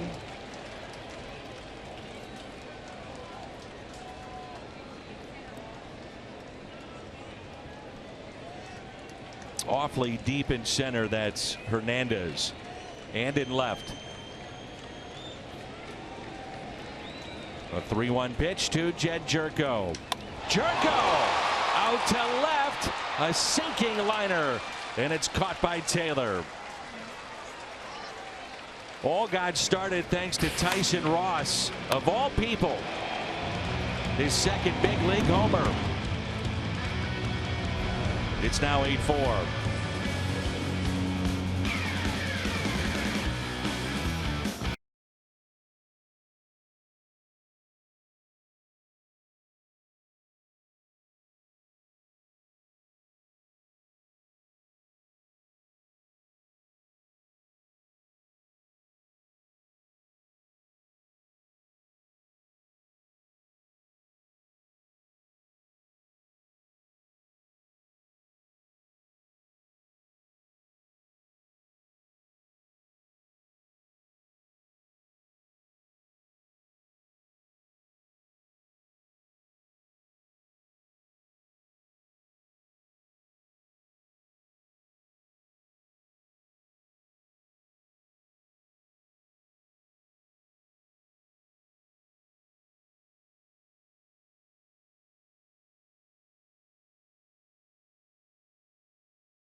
Reproduced or retransmitted in any form, and the accounts and descriptions of this game may not be disseminated without the express written consent of the St. Louis Cardinals.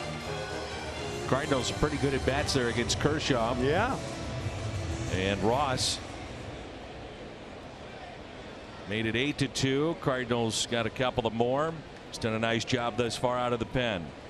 Usually, Dan, a home run serves as a tourniquet to an inning, and the runs stop coming, but not so with the Cardinals there. They picked up 2 of those 3 after the home run by Ross.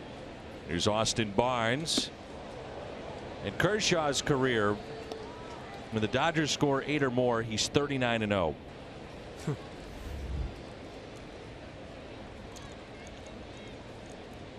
That's why he was screaming after that base hit by Munoz. Now, they did lose one of those games, but he was out of the game at that time. I see. So it didn't go against him. And that was in 2010. The relievers allowed 8 runs in the 8th and 9th, but he was out of the game. No control over that game. Yep.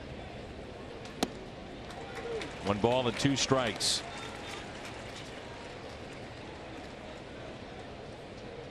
It's the 6th home run hit by a Cardinals pitcher too this year. Michael has hit 2. Milwaukee and in Denver. John Gant has hit a couple. Carlos Martinez, his first in the big leagues. And then Tyson Ross. That's most in baseball.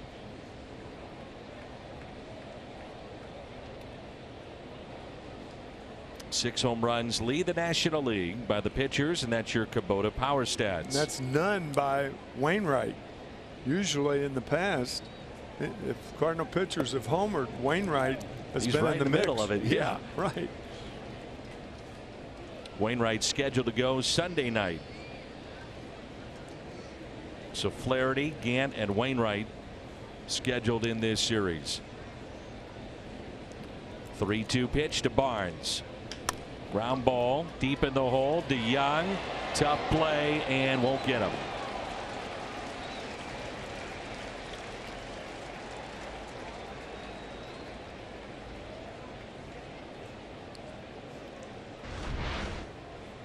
Paul had too much to do to try to throw across his body to get Barnes. No way. Paul had a play the other night that was similar, that ended the game against the Pirates, where Cervelli One hop to first base. It's one of his better plays of the year. Yeah. Had to go to the replay, and the replay proved it right. Kershaw looks at a strike, showing bunt, and an RBI base hit, and a run scored back in the fourth. We're in inning number 6, and 5 of the 6 innings the Dodgers have had their leadoff man on.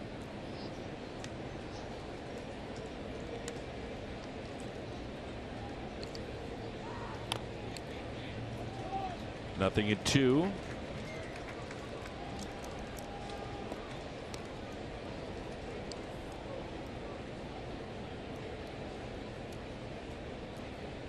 I think you're really going to like the next promo I tell you about, Tim. All right. It'll fit perfectly with your winter attire. As we all know, you love scarves. Well, I like scarves if it's cold outside. Well, this is about, you know, it's going to get colder here soon enough, so it'll fit right in that McCarver closet. Bunted back to, nope, it's going to be Pena who takes it. Now take a look at it. This is well, get you a start on your winter wardrobe right there. Look at that hat. Now if that doesn't say Tim McCarver, nothing does. That's Sunday, September 23rd. Courtesy of Cooper Tires. So what you get is that hat with flaps. That might be a throwback to those squirrel caps we were talking about when we were in Detroit. Speaking of squirrels, my man, he comes ready and dressed every game, ready to roll. Ready for the Cardinal action. And you are wearing a squirrel tie and squirrel socks tonight. That is correct.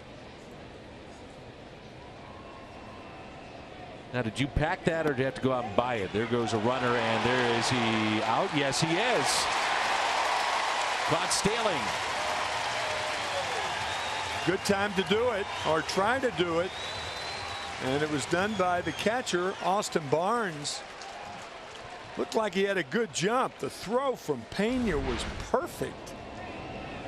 He had a good jump. Good quick tag. If he didn't get him there, which he did on the helmet, he got him here. Now he got him. Good reaction by Jed Jerko to get Barnes. First runner caught stealing by Pena this year. So did you pack it or buy it? No, these were gifts. Okay. One, the tie and the socks came from, I don't think I've ever had socks with squirrels on them. And that's not a shame. I'm glad that's been the case. I've never really had an opportunity to celebrate with squirrels on my tie. I get it. Those acorns on there too.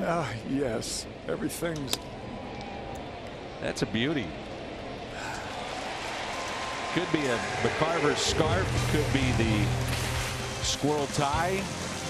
That guy is nodding in approval. It's 8-4.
Baseball brought to you by T-Mobile. And the Cardinals last inning getting a home run by Ross, and then with the bases loaded, Ozuna delivers. DeYoung, a run batted in. Got the lead 8-4. Game summary. Kershaw still in. Machado 2 for 2. Is driven in 2. Gomber a short night, pitched into the 4th, could not record an out, and Ozuna has delivered. Francisco Pena again, first pitch swinging here against Kershaw.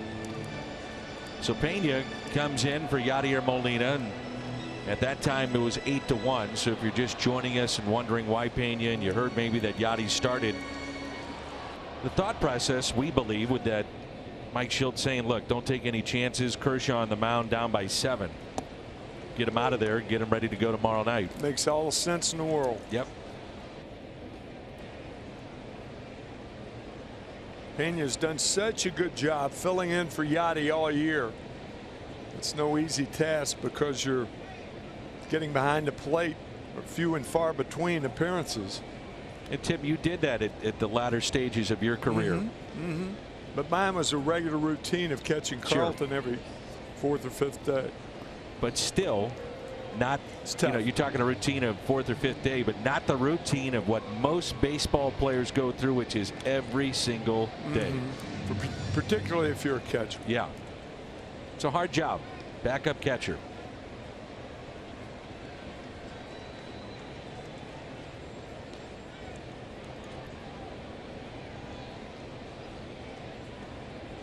I mentioned it, and I think it was, and you would know better than I, 3 or 4 days ago was your debut as a 17-year-old.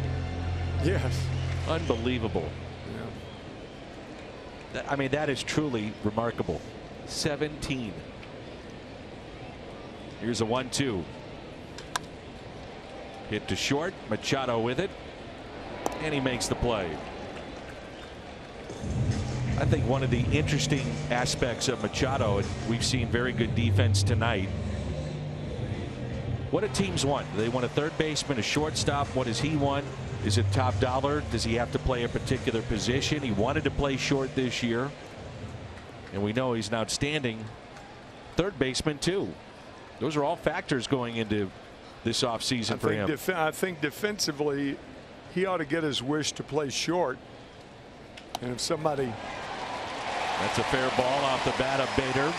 You know he's thinking too. And in standing up at second base. And with that, the Cardinals pull back Ross, and Tyler O'Neill will be the batter. Just inside the line, swinging at the first pitch. We've seen the Cardinals do that over the last several innings. Just fair. The way Bader runs, no way to have a play at second base.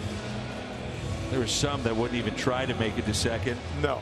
And trailing some by that 4. are sliding. That's right. That's right. I mean, really, his speed is elite. He's fun to watch. So here's O'Neill. He had a big home run in that series against the Dodgers late to tie a game up as a pinch hitter.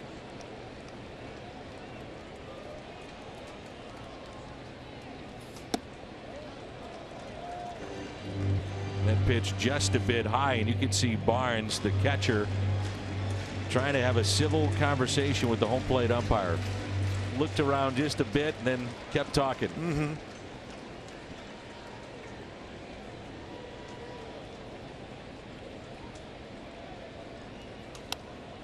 The home run that was hit by Ross was the first by a Cardinal reliever since 2008.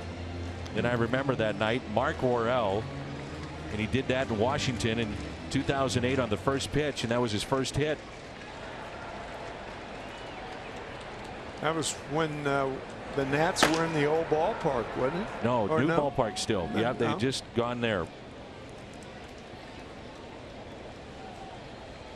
So we all were shocked, to say the least. The 1-1 to O'Neill. 2 nights ago on a 3-0 pitch, Tyler O'Neill with a home run. That last fastball had some anger behind it from Kershaw.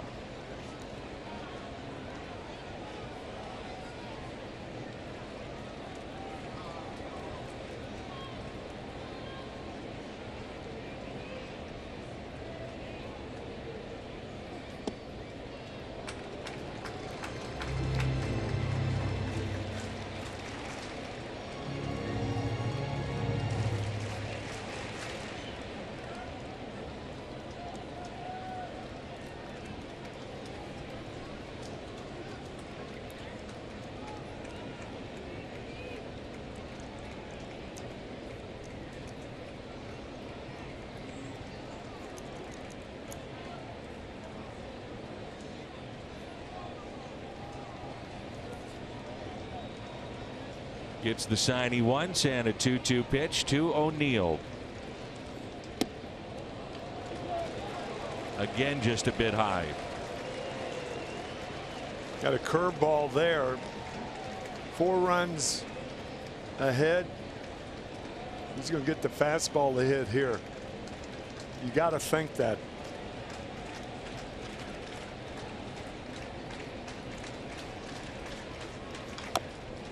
Three-two, tap foul. It's almost like he quick pitches you too a little bit. That's very well put. I don't remember him doing that. I was going to say something about that earlier, but I noticed the same thing you did. I don't remember him doing that either.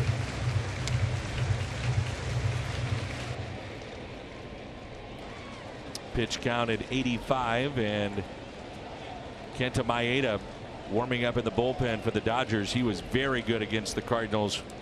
We saw him at Dodger Stadium in relief.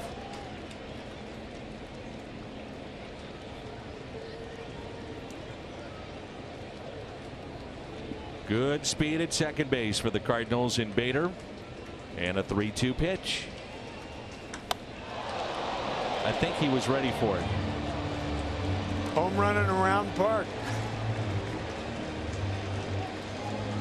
He hits some balls, by the way, in batting practice, and I get it. It's batting practice. But they're just some guys, when they hit them, it's a different sound, a different look.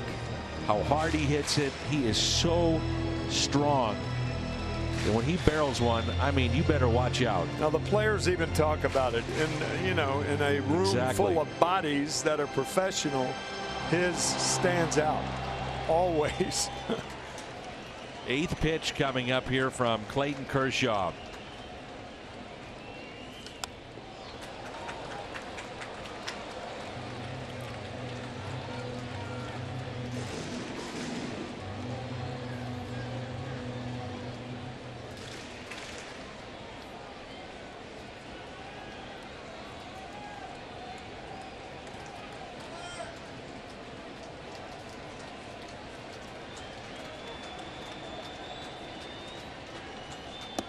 Good at bat by O'Neill. A 9-pitch at bat. Man,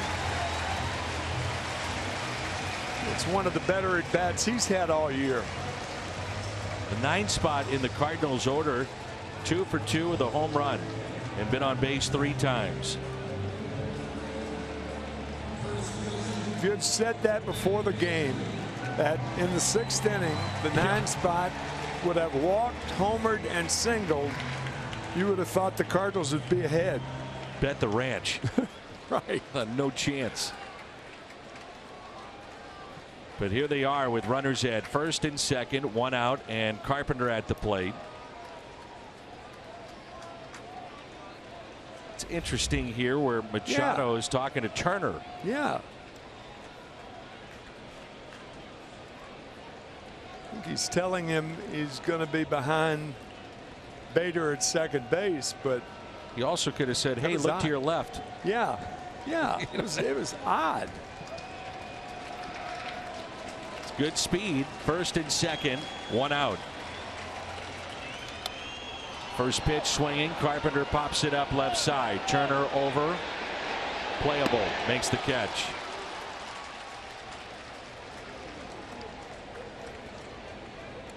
And it brings in Munoz, who is 2 for 3 with a double, a single, a run scored, and a strikeout. I'd take him out of the game right now. Go with Maeda? I would not have him pitch to Munoz. That a guy was awfully tough against the Cardinals out in LA when the Cardinals faced him. They did sweep the Dodgers, but Maeda standing out. Kent Maeda, good pitcher, right-hander. And he was really good. But we've seen Munoz with tremendous power. There's strike one.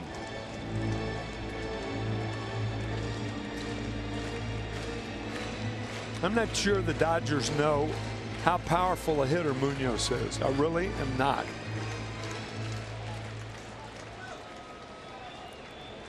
You know, you look at his numbers, 15 doubles, 8 home runs. That's playing sparingly. 1 ball and 1 strike.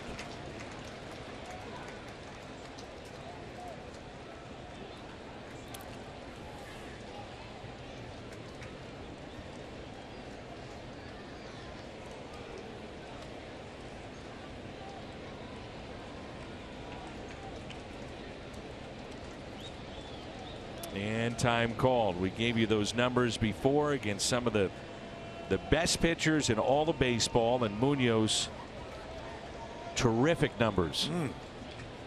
Right around a 700 average. That includes Clayton Kershaw, 2 hits tonight. So be pitch number 92 from the lefty. Munoz hits it to Machado on a hop and a force play at second, and the threat is through. The Cardinals strand a pair, and we head to the 7th. 8-4 our score.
Off of Clayton Kershaw, this our Nissan drive of the game. So Mark Worrell, the last Cardinal reliever until tonight to have a home run. That was in Worrell's first ever big league at bat. Oh, really? First ever. You didn't say that. I didn't think. But if you did, I missed it, partner. Sorry. I usually hang on your every word. Now you know that. You sure about that? Yes. You promise? Whether I'm here or away, I do. Well, I know when you're away because I get. You get texts. And then I check my voicemail and I get screamed at. What are they? I don't get it. Why in the sick? I don't understand this. Anyway, I'll see you next week. Then another half hour goes by, and Dan, I'm hanging on your every word. Now, I love this Munoz. Now he can play. He can play, and I've told him that. Click, and then another half hour. Let me tell you something. So I know you're watching. I love Gotta love the game, man, like you do. It's the best. The strategy, the fun, the length of the season, the heartaches, the ups, the downs. You'll get it in a baseball season, boy. Everybody talks about the length of the game. That nonsense you hear creep into somebody's conversation about. I don't even pay attention. I don't either. I don't worry about it.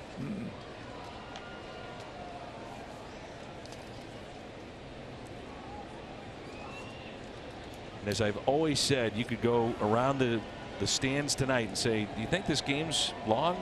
You bored? And you know what you'd get? Are you kidding me? I'm enjoying it. I'm here with my family. Got my kids here. I'm watching a future Hall of Famer in Clayton Kershaw. He comes through town once a year. We're lucky we watch him. Had a hot dog. Got a chance to see Yachty play. Yachty back on the list. Love those shots. Dads with their son and daughters. I love it. Yep.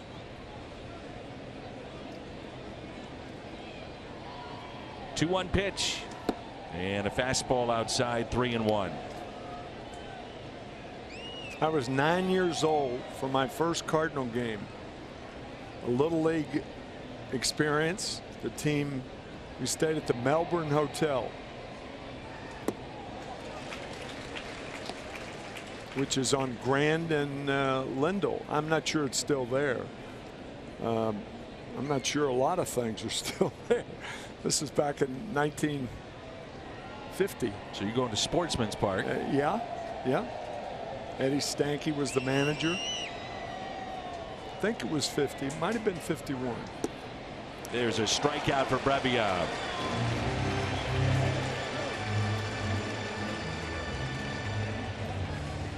So Turner strikes out, words with the home plate umpire. Justin complaining about that pitch. That ball looked like a strike. Right on the corner there. Could have gone either way. Goes the Cardinal way. And it brings in Machado. I remember at Old Busch Stadium. Well, I say old, I mean Busch Stadium 2, and walking through, and when you would walk through there, it was kind of dark. The little hallway leading from the concourse to the stadium. You know, to your seat. And I just remember how dark it was, and then the light exploded, the sunshine, and seeing at that time it was turf, but how bright it was, and the smell of the stadium. I always remember that.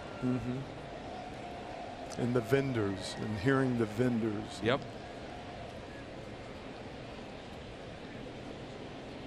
Here's a 1-0 pitch. I also remember being hot, and it got hot at Busch Stadium too. Not that it doesn't get hot here too. No, but with when they had the artificial turf. Oh boy. I mean, that heat would just and resonate from that turf. And it was a cookie cutter, so it seemed like it trapped the air and the muggy feeling off the river. But that was part of it. Yeah. Well, in essence, the parks are underground. Right. I mean, they're a couple of stories down from street level. I think this ballpark plays extremely fair. Maybe even a little bit to the pitcher's side. Yes. I think that's all you want. You wanted to see it play fair. And yeah. First time I went to Yankee Stadium, I walked out to Monument Park, and at Fenway Park, walking through the monster and seeing all the signatures inside the scoreboard, and going to the top of it and looking at Fenway Park. And I love going to Dodger Stadium, the third oldest ballpark now in baseball, which is hard to believe. Yeah. But it's pristine still. It's beautiful. San Gabriel Mountains beyond the wall. Played in the old Coliseum. Did you really? In 1961. Yeah. Machado hits one out to center. Bader back at the wall, and it's gone. Manny Machado to center field on a 3-2 pitch and a home run. Number 34. He's had a big night. He's some talent.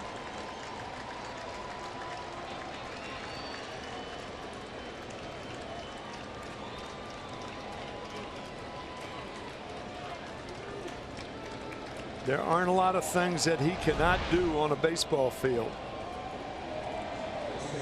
Power to center field. How many shortstops can do that? Very few. Very few. Cody Bellinger will be the batter for David Freese. Home run number 205 for the Dodgers this year. Second only to the Yankees.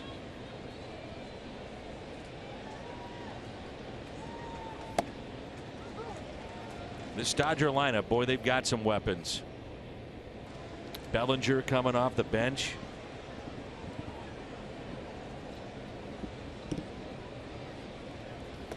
Yasiel Puig. Chase Utley, who has announced his retirement. This will be his final year. Jock Peterson on their bench. Max Muncy, a guy that has emerged. Has 32 home runs. Right. Yasmani Grandal, a switch hitter and a catcher. A lot of depth. Lineup and on their bench. Bellinger has struck out 6 times in his last 10 plate appearances. The 2-1. It's a high fly ball into right center. Bader under it to make the catch.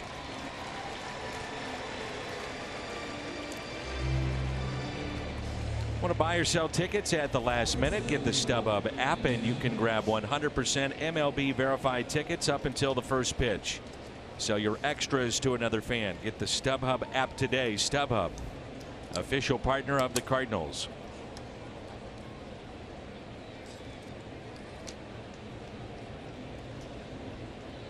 Here's Matt Kemp, and he's 1 for 3.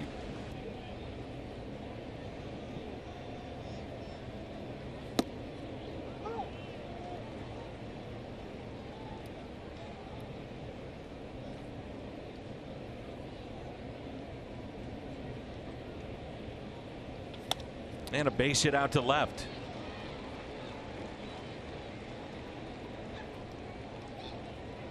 Kemp has 2 hits tonight, and the batter will be Brian Dozier. Dozier grounded into a double play, struck out and grounded out to short.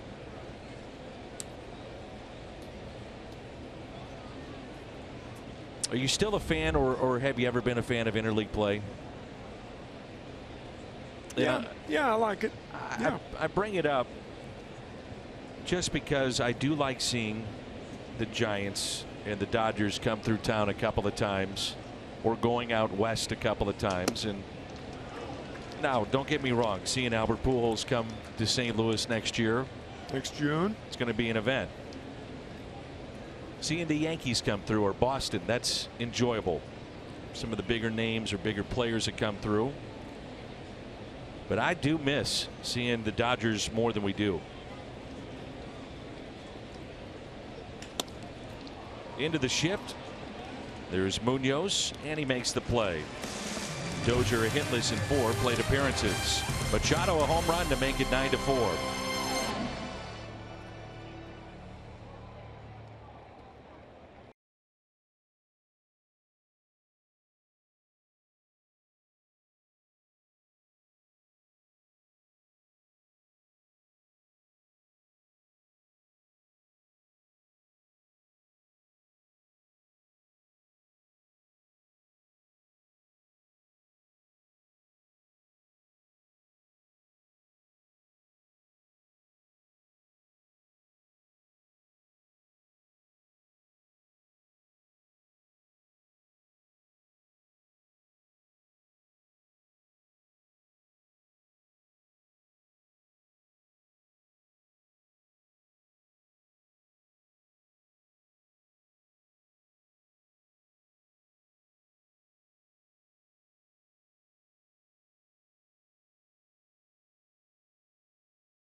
brought to you by Budweiser.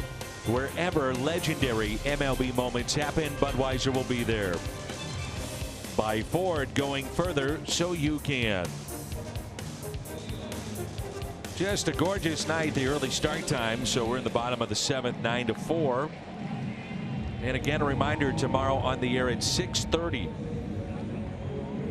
And with the Dodgers owning a 5-run lead, Kershaw out, Chevy called to the pen. Kenta Maeda, he's appeared in 30 games. 20 of the 30 have been starts. And so Maeda in here for the 7th, and he can give you multiple innings. Alex Verdugo takes over in right field, and Bellinger at first.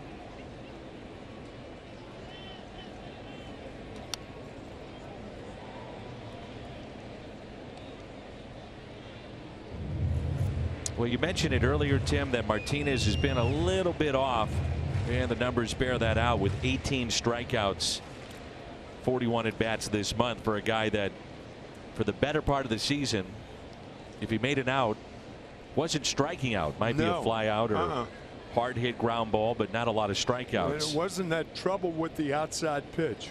That one right there. Do you think he's off the plate more? We talked a little bit about that in Detroit. Maybe. I think that was your thought, and I don't disagree with that. He's almost, his left foot's almost out of the box. Pointed that out the other day. Starts, yeah. Even though he does have longer arms, he's 6'7", long arms to reach that outside pitch. It's awfully tough for him to do it because with 2 strikes, you got to shorten up. He has not been able to do that recently. There it was again. 394 the average on inside pitches, and outside pitches he's batting 206. It's disturbing because it's so clear. Yeah. Often things like that are not that clear, but his problems are right now. Gateway Honda home run inning. Cardinals hit a home run. The Gateway Honda dealers donate $1,000 to the Make-A-Wish Foundation of Missouri. There's Marcell Ozuna. He's driven in 2 tonight. 1 out and nobody on. And the first pitch taken for a ball outside. So tomorrow, 6:30 pregame show. Jim Hayes always has a live guest and all the news here at the ballpark. Jack Flaherty and Walker Buehler. Ozuna hits it out to center at the wall, and it's off the top of the wall. Play backed up by Verdugo, and the right fielder gets it back in quickly in a ball that was smoked off his bat. It's Kike Hernandez. He's a bit shook up in center field. That might be the hardest ball that Ozuna has hit. At that level, he's hit home runs out to center field that have been long, but not a line drive like that over the center fielder's head, who was deep to begin with. Pounds into the wall. Fielded by Verdugo. But a resounding double from Ozuna. 105.2 miles per hour off the bat. DeYoung, first pitch popped up, foul territory, and out of play. What a deal. You're sitting in the front row, one of the best seats in the house, and you get a souvenir.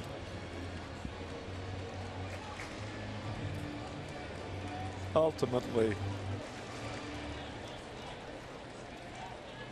one of you ladies, nice play. Yeah. Last time we saw a foul ball that close in that area, there was a government official there, and we were in New York. I remember that. Oh, so do I. What did your Twitter light up? My phone started smoking. DeYoung, little flare into shallow right center, drops in for a hit. Ozuna waved in, bobbled in right just a bit, and it makes it a 9-5 Dodger lead.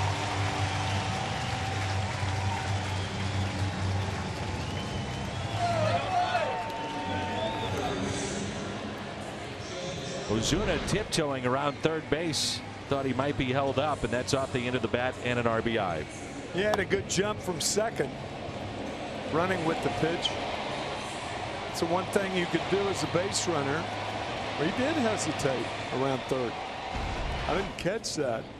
The one thing you do as a base runner, if you check the outfielders, you have a pretty good idea. Of course, you got to be a little more cautious when you're trailing by 5 runs. That's the thing. There's Jed Jerko, 0 for 3 tonight.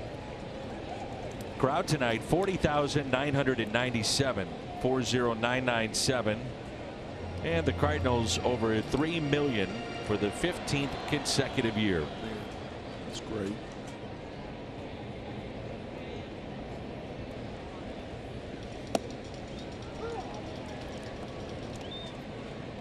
One ball and one strike.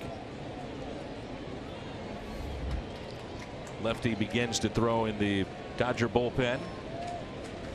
Mike Myers is throwing for the Cardinals.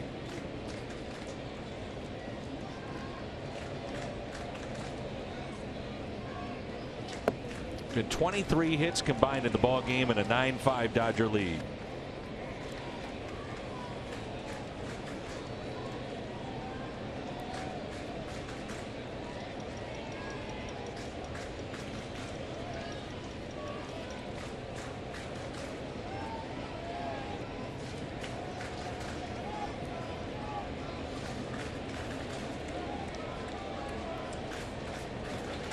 There's a base hit out to left.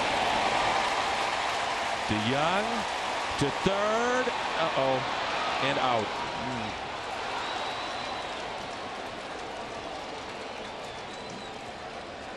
Real bad play.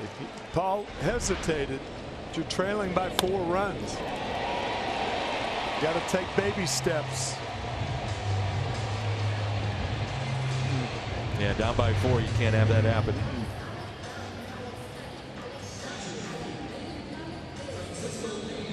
Three hits in the inning against Maeda, and it brings in Francisco Pena.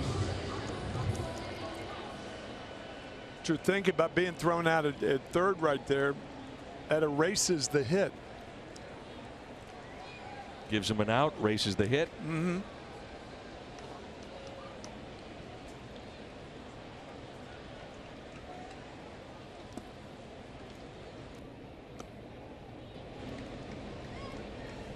Takes the wind out of your sails. Yes. Cardinals had something going.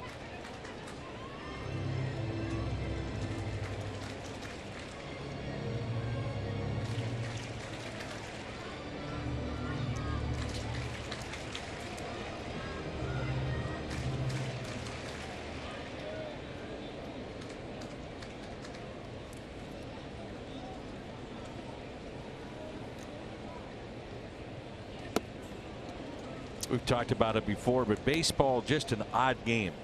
For instance, tonight the Orioles late with a 1-run lead over Oakland. Oakland 89 and 57. Baltimore, as we talked about, 41 wins, and they might pick up a win tonight. Sure. You just don't know. No. Inside 1-2. Tony La Russa always used to say, after 160 plus games, you are who you are. It all comes out in the wash, so to speak.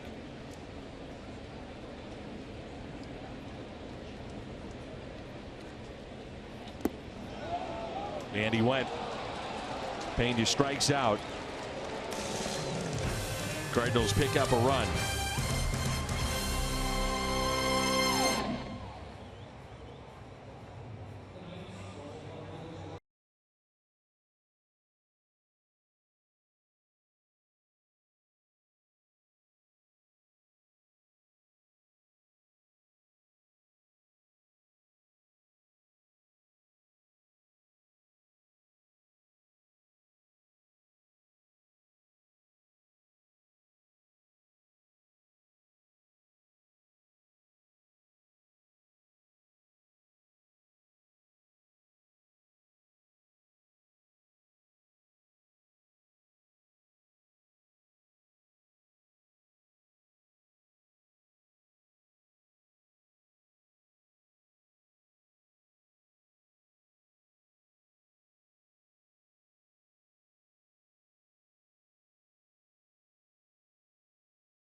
ball game.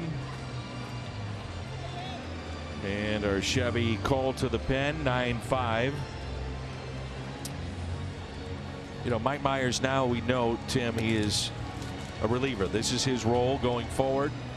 More than likely in his major league career. Cardinals really like him out of this particular spot. His major league debut came on Sunday Night Baseball, so a nationally televised audience. And it was against these Dodgers. He hasn't seen them since. And it was one of the statistically toughest outings in the history of the game. I mean, he was roughed up. It was kind of thing with, you know, there was some that were worried, do you bounce back from something like that? You know, your debut, you get beat up. Yeah. Everybody you're thinking in the world is watching and seeing it, but obviously he has bounced back and found a home in the Cardinal bullpen. Kike Hernandez, and ball one. One thing I'd like to see Mike do is build his repertoire of pitches around his fastball more.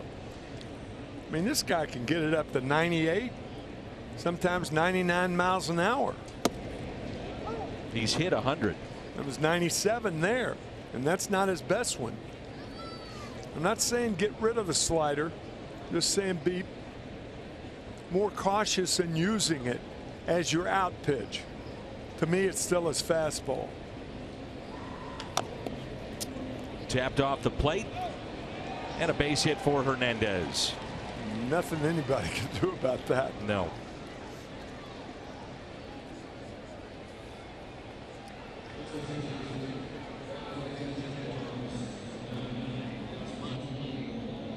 Yasmani Grandal, switch hitter with some pop.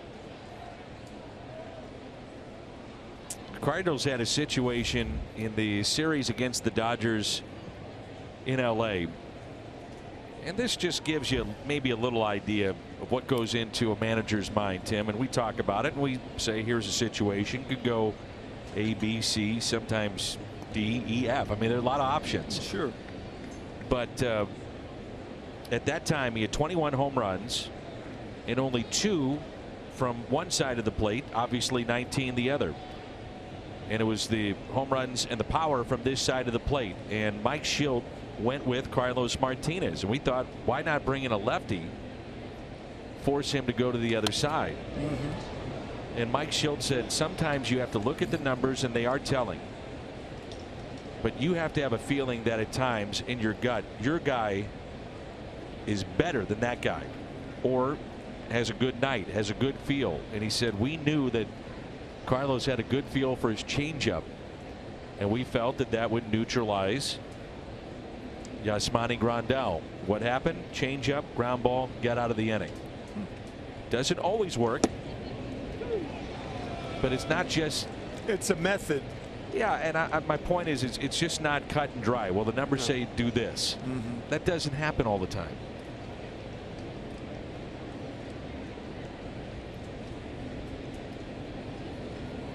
Oh, 0-2 the count on Grandal. Hernandez the runner at first base.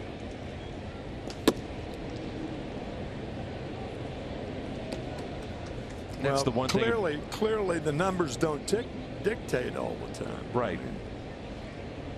You know, that's the thing about the metrics. I mean, you've got to have a feel for the game and a feel for what's happening down on the field. The metrics used from up here are just, you know, just that. Metrics used, but without having a feeling for the game. Tony La Russa. So a combination of the two would be fine. And it was interesting. Couple points. Tony used to always point to, hey, you guys can talk about what you want up there and talk about Grandal and should I switch him around and of course the various things. He said, but never forget, I always know more. I know how a guy feels. I know what's going on in their personal life. I know what's happening in that clubhouse.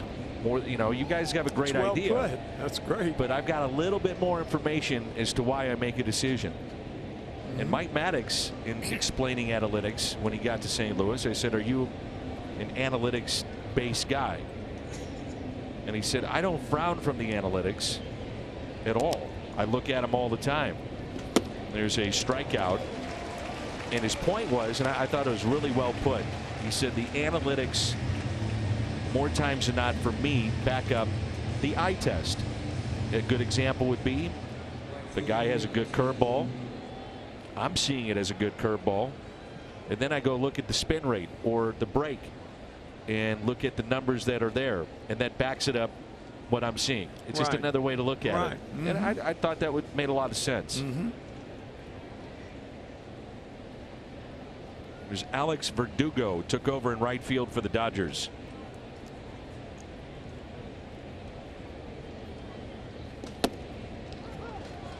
The problem I've had with the metric folks is that they immediately jump up and say you're wrong, and that's the end of conversation. I don't like that. I don't like discussing things with people like that who use that approach. And often that's what, at least from my personal experience, that's what I'm met with. No, that's wrong. Oh, hum. It's almost it's an imperious approach to the way. I've been around the game 60 years, and you know a thing or two. I've paid attention from some awfully smart people over the years. There's a 1-1 pitch.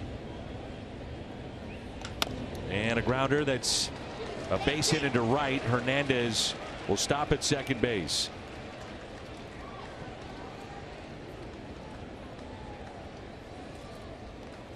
All Sunday starting 2 hours prior to every home game. Enjoy games, prizes, free North Star ice cream treats while supplies last in the Ford Plaza, presented by Prairie Farms. For me, as a young guy getting into the business, I did my first game at the age of 23. I was so lucky that Tony La Russa allowed me to come in when the clubhouse was closed and sit in his office and ask him questions day after day after day after day. I'm sure he was completely sick of it, but he did it. He'd be answering mail and paying bills and signing autographs. All his mail was piled up, and I'd say, well, now why did you pitch that guy last night? I don't get it. And then he'd give me an answer, and he'd say, I'd like to manage against you. That's what he'd say all the time. Being around George Kissel, latter stages of his life, traveling with the Cardinals. It's back to Myers. He'll go to second and got him. Took a chance, and it paid off there for the out. And runners at the corners. Verdugo can run a little quicker than I thought.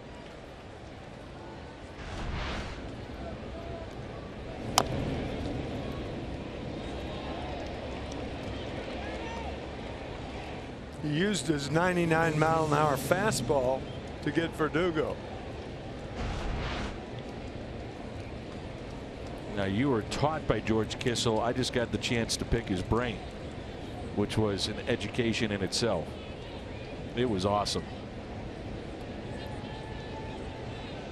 No argument here. 2 outs and 2 on.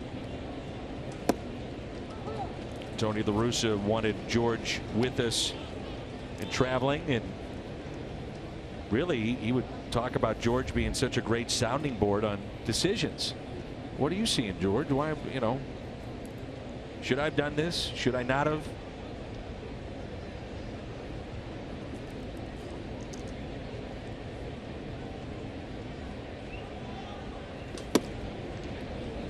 And we like to get to the ballpark early, so especially on the road, George would get to the ballpark early, be dressed out in the dugout about 2 o'clock. And he'd walk around the stadium and had his fungo bat. Yeah. That's right. Yeah. It was an education, to say the least. Here's a 1-1. 1-2 the count on Turner. And to finish the thought, you drive with George or with Red Schoendienst in spring training and be on a cart, and he'd tell you to stop. And I mean, it could be a single A player, it could be a major league player. and teach. This is what you're doing right. This is what you're doing wrong. Dan, stop the cart. I got to talk to you. All right. Whatever you say. But it was awesome, Tim. And you lived it. I did. 1 ball, 2 strikes on Turner.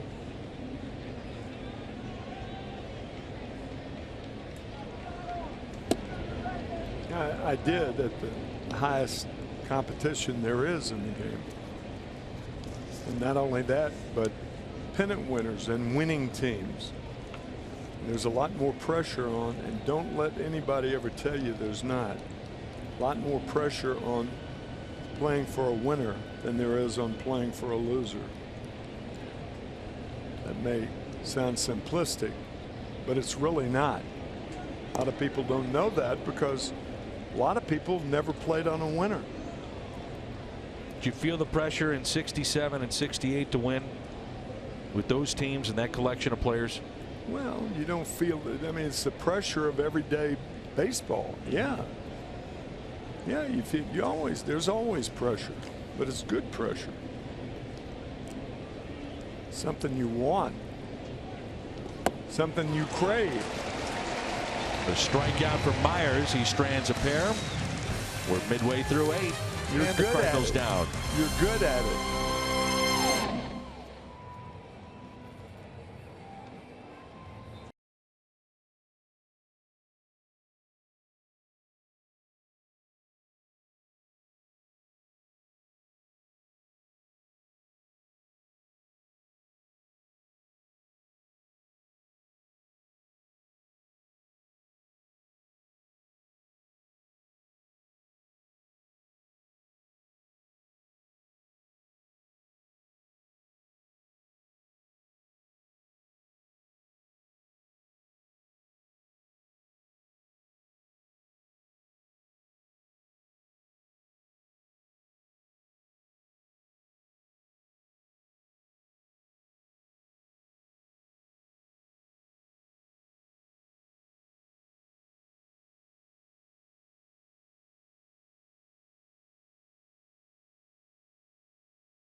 Nine to 5. The Dodgers have the lead.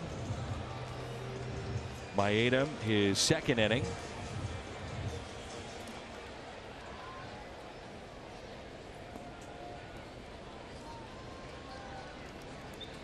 Bader, a couple of strikeouts and a double tonight. Greg Garcia at the on deck circle.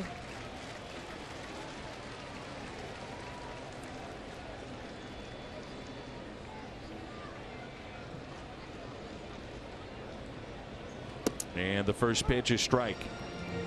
26 hits in this ball game. Cardinals with 11. Dodgers with 15. See it on the left forearm of the catcher. That's Yasmani Grandal. It's like a QB in football. Little cheat sheet there. It's something that Tim used to use back in 1961. Yeah, right.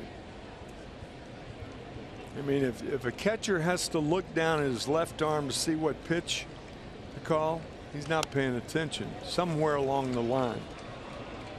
And that goes for outfielders who check their cards too. And there are some Cardinals that do that. I don't understand that. A little application of Not a member. Pretty colors, though. Always putting the positive spin on everything. Not always. Oh, boy. So Greg Garcia, the batter. What happened to your cheat sheet now? Do you change it? Does somebody bring one out in the middle of the inning? Hey? Well, you know what happened the other night? What? A pitcher had one. Oh. And Joe West threw out the cheat sheet, and then Major League Baseball the next day said it was okay that pitchers could use it. I'm just relaying the story. Oh, man. I'm just relaying the story. I understand. So. Ferguson coming in when we come back.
Into the ball game for the Dodgers. There's Chevy Cole to the pen. Did make 3 starts. And the Cardinals pulling back Greg Garcia. Patrick Wisdom will be the batter, and he had a base hit late in the game yesterday in a real key spot. And so now Wisdom with 3 home runs. The pinch hitter with 1 out in the home half of the 8th. I think Patrick made it a 1-run ball game with that hit yesterday. And put the tying run at 3rd. Mm-hmm. So 1 out and nobody on. And ball 1. Many of the players in contact still with Stubby Clapp and the coaching staff at Memphis. Find out how they're doing in postseason play. Matched up with Fresno. I was going to say the Pacific Northwest. I don't know the team they're playing, but I know they lost last night, right? I think they've split the first 2. Mm-hmm. And Fresno is the AAA affiliate of the Astros. Here's a 1-1. 1 ball and 2 strikes. They're the Fresno Grizzlies, I believe. Correct. And that's a lot better than the Memphis Grizzlies in the NBA. There's not a Grizzly, I don't think, near Memphis. Last I checked. No, sir. No. Memphis Chicks would have worked. The high fly ball lifted to right field.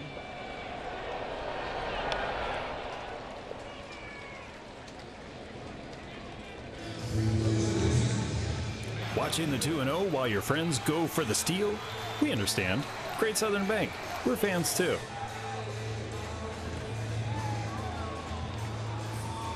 So here's Carpenter with 2 outs. Didn't mean to demean the franchise in my hometown, the Memphis Grizzlies, because they're very, very popular item in Memphis. Very proud of their NBA team. I just pointing out that, and not the first to point out that Grizzlies are nowhere near Memphis. Franchise that began in Vancouver, so you can understand why. Of course, they kept the Grizzlies. It's kind of like the Lakers. Yeah. Thinking of Los Angeles. Well, or the Jazz. There's another one. Utah Jazz.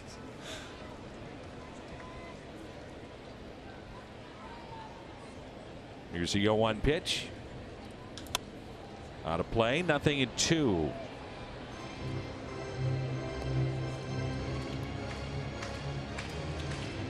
Yeah, they used to be the Minnesota Lakers because Minnesota is the state, the land of 10,000 lakes.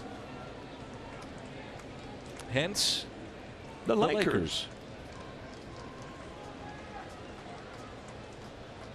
In reality, there's over 12,000 lakes in Minnesota. I didn't know that. Ken Hawk Harrelson says he's the first to wear batting gloves. I've heard that. I'm not sure if that's true.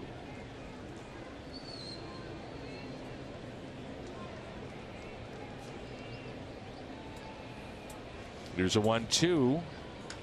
And Carpenter lifts a high fly ball out to left. And the catch is made by Taylor. Sends us to the ninth. And it's 9-5 Los Angeles.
Cecil in the pitch for St. Louis in our Chevy call to the pen at a scoreless inning last time out, and his 38th appearance this season.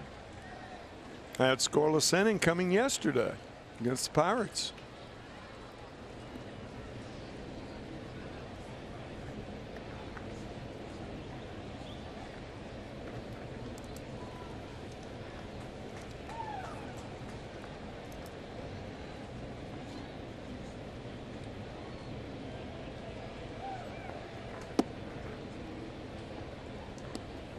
Manny Machado has not struck out in his last 30 plate appearances. Longest active streak in Major League Baseball.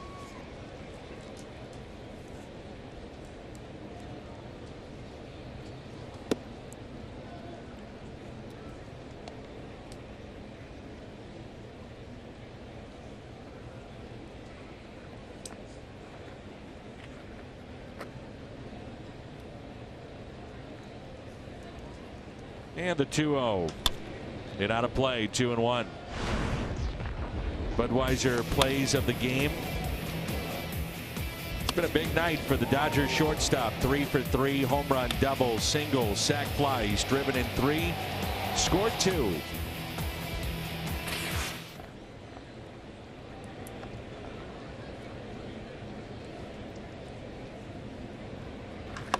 And the 2-1 lifted out to left. And Ozuna with the catch. It's the first ball that Machado has pulled tonight. He had the double down the right field line, the home run to center field. And what I'm trying to point out with hitters like that, part of their success comes from being very difficult to defend against. You don't know where to play him. Not predictable. You know, you're not predictable. Right. You don't know whether he's a pull hitter. You don't know whether to shift on him. Hits the ball all over the place. Guess you could say he's ubiquitous in how he hits the ball. You're giving me a John Miller look. Ubiquitous. Amazing. I hadn't thought of that. There's a base hit to right, and here we are. And it's a 9-5 Dodgers. And Bellinger with a single into right. You'll get a chance to see John Miller can't wait. Giants, with the Giants coming back into town. I can't wait. He is wonderful. As you say, you could listen to him all night long. I want him to start reading my grocery list. a milk, a little Coca-Cola. If you can mix in a salmon, a steak, and the Matt Carpenter salsa and schnooks. Thank you. Oh, that gets me, and you know it. That's wonderful. Oh, he does a better John Miller than John Miller.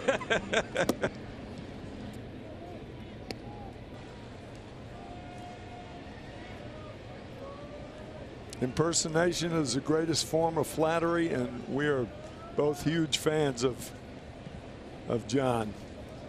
He is the best. Fabulous broadcaster.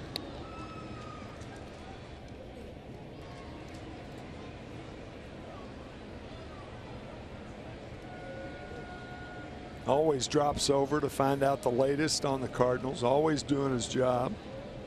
And what a vocabulary, my gosh.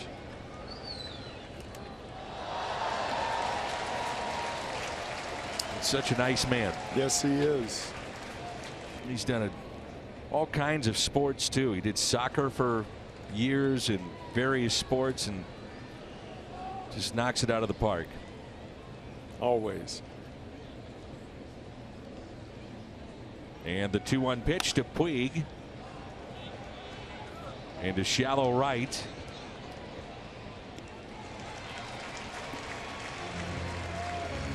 And Puig retired. So with 2 outs and a runner at first base, Brian Dozier, he's still trying to get in the fun for the Dodgers.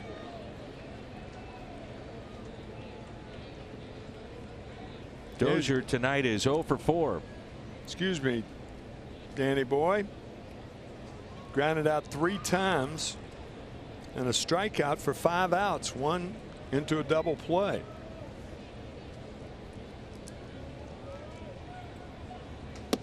And a strike. Dodgers came out immediately in this game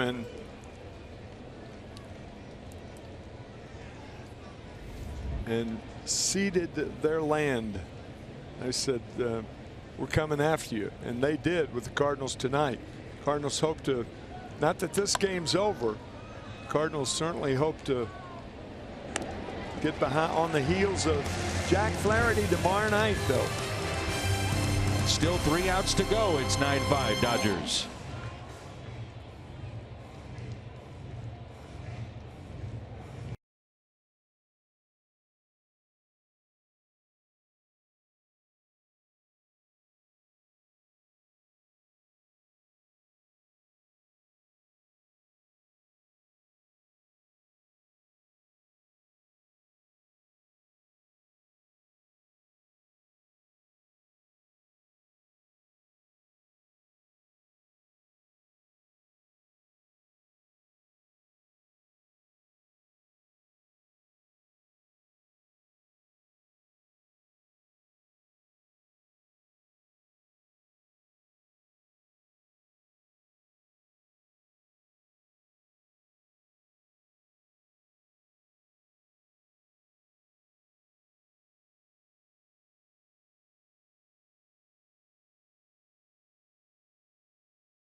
Here's 9-5. LA with the lead. And this season against St. Louis in 2 appearances at Dodger Stadium, the Cardinals got to him late. First game, couple of home runs hit. And then Paul DeYoung in game 3. That was Jansen just coming off the DL. He's had the heart issue. Really scary. Yeah, I know. To the point that he could not even travel to Denver, where Chevy Too called high, to the the pen. Mile High City. Yeah.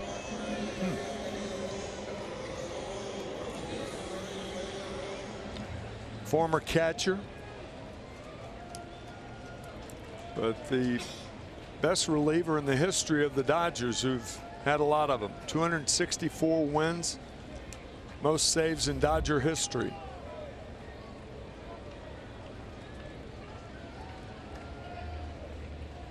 Here's Jairo Munoz, and that pitch taken for a ball.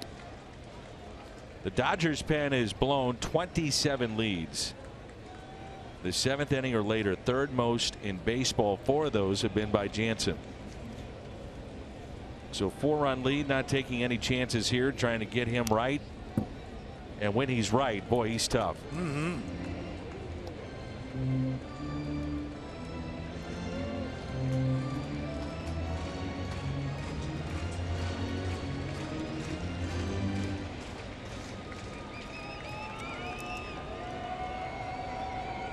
A ball and a strike on Munoz.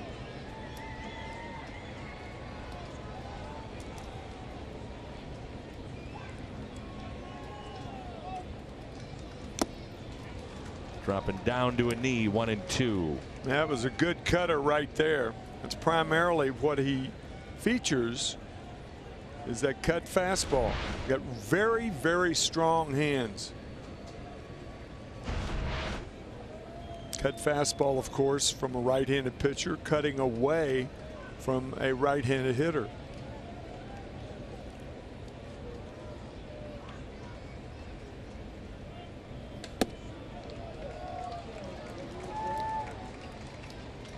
I would say best defined by Mariano Rivera. Best ever. Who is eligible for the Hall of Fame next year. That's a lock. That is a gut lock.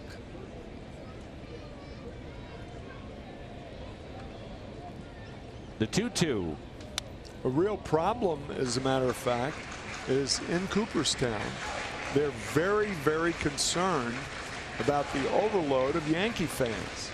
They don't know where to put them all with Rivera coming. When's Jeter up? I think the next year, but it could be next year. It could be with Rivera. I don't think so. I think it's Rivera and Jeter, believe. But a real problem for sure. And it's a 5-year wait, and then right voted upon. We're told Jeter 2020, so that makes sense. You got Rivera 19, and then Jeter. Right.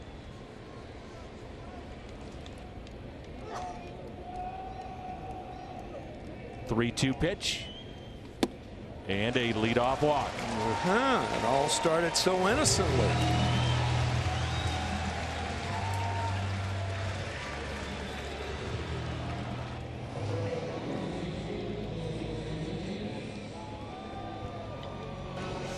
I think one of the great calls in the history of sports by my partner Mariano Rivera against Luis Gonzalez, Game 7, Arizona, and the Yankees. And you all but predicted it. You said, look, with a cutter and a left-handed batter, that's going to be in on his hands. You may see a jam shot into left field. Hit to where the infielders were. So your shortstop may want to play a few steps back, and your left fielder comes in, and it was a magical premonition. An educated. Thank you. I mean, that was. You don't understand. I mean, that takes guts to say that, and to say, hey, here's where I would put him with the season on the line in the World Series. It was awesome. And that's another ball, 2-0. And that's why, sir, you are in the Hall of Fame. Many reasons as to why. 2-0 the count here on Jose Martinez.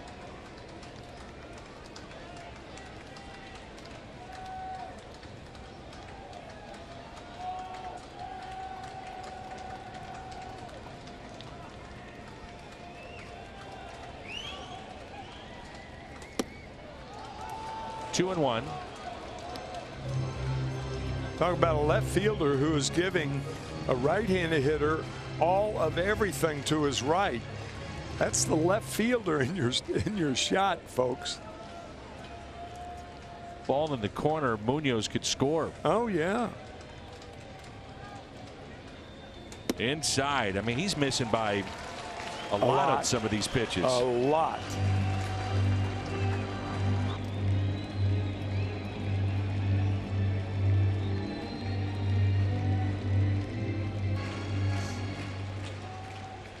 I mean, you got to think if you're Dave Roberts of getting somebody up if he walks Martinez, don't you? Absolutely. Martinez, a base hit into right. Runners at first and second and nobody out. Now Jansen did pitch yesterday. Before that it had been September 5th, so he's going in back-to-back days and hasn't done that in quite some time. That was really a tough pitch for Martinez to handle, and he finds a hole on the right side. All the Cardinals can hope for is to get the tying run up there, or the potential tying run. So if Ozuna gets on, then it's an interesting situation. And Paul DeYoung at the on-deck circle, and he's already homered against Jansen. And just like you're talking about, there's still nobody up and throwing. Yeah, which is really surprising to me, Dan.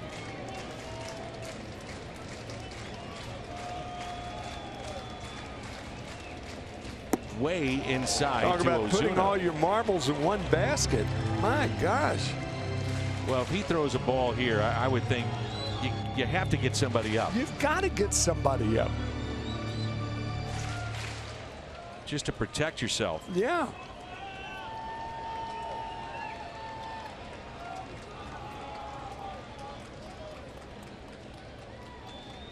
Got 11 relievers.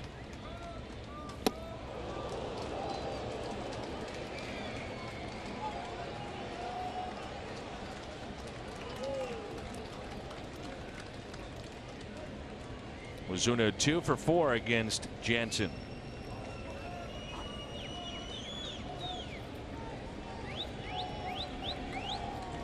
And the 1-1. Oh boy. 1-2.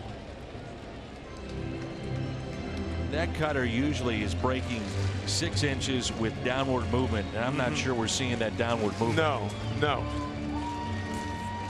And I'm not sure we're seeing the 6-inch break either.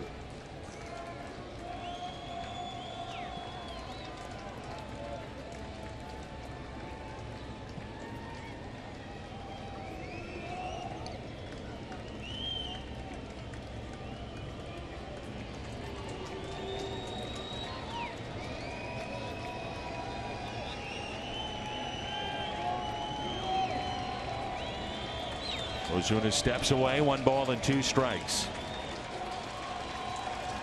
That's probably that card on the forearm that Grandal is looking at right now. Unbelievable.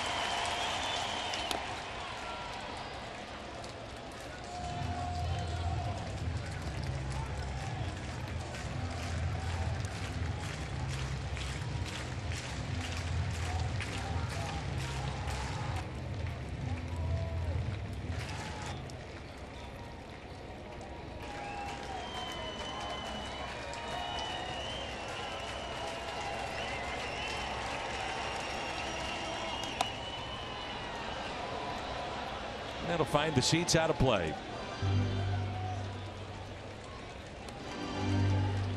"28 hits in this ball game, in a game that was started by Clayton Kershaw and Austin Gomber, now up to the bullpens. First 3 guys hitting for the Dodgers came around to score in that first inning.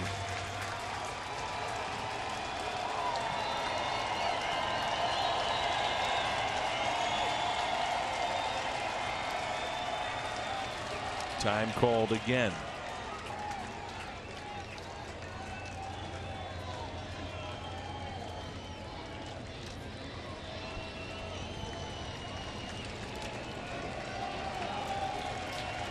The 1-2 pitch. Into shallow center. Infield fly ruled and called. And there's one away.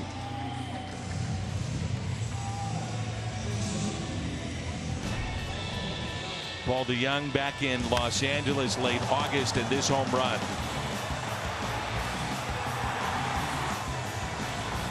He gets Jansen here with a couple of runners on.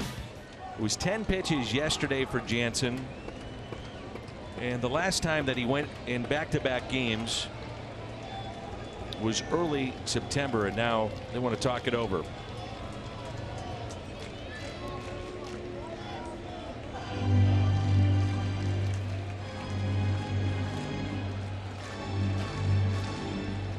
Dodgers have just one mound visit remaining.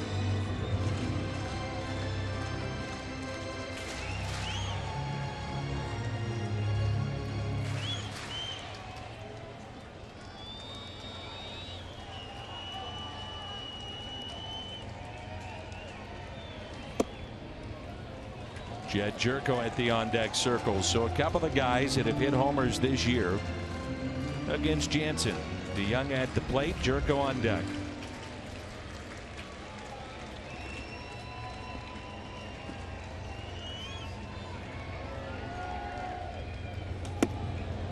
Good cutter there.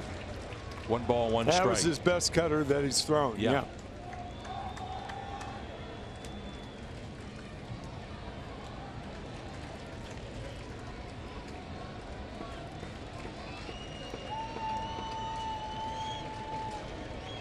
And a right-hander now up and throwing in the bullpen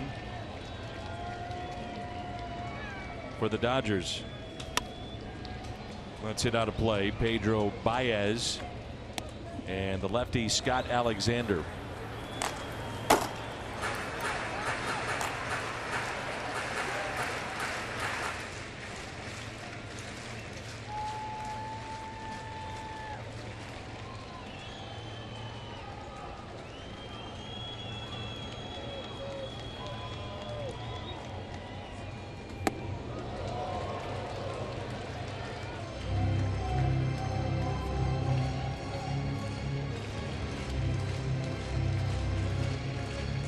Cardinals once again just get the potential tying run to the plate.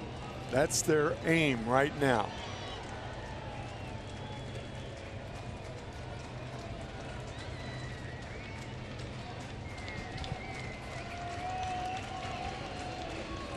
Two and two the count.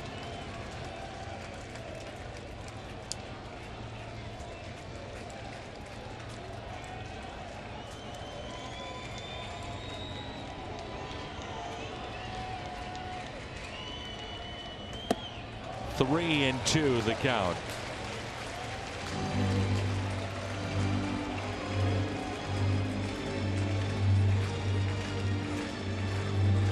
Jerko on deck. Absolutely do not send the runners in this situation.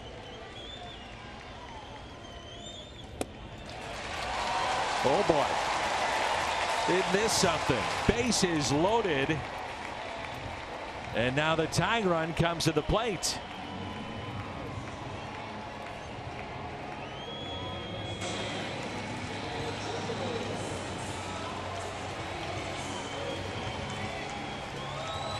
Jed Jerko knows Jansen from their days in the West when Jed was with San Diego.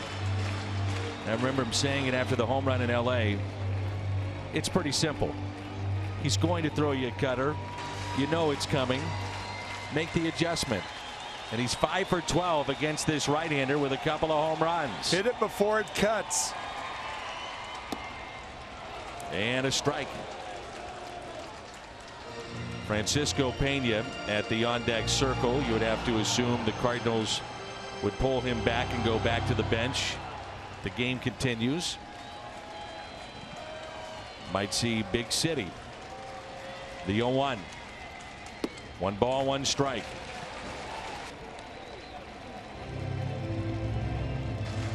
That's why that left-hander's warming. for the Dodgers. Matt Adams lurking. 13 balls, 13 strikes. And the 1-1.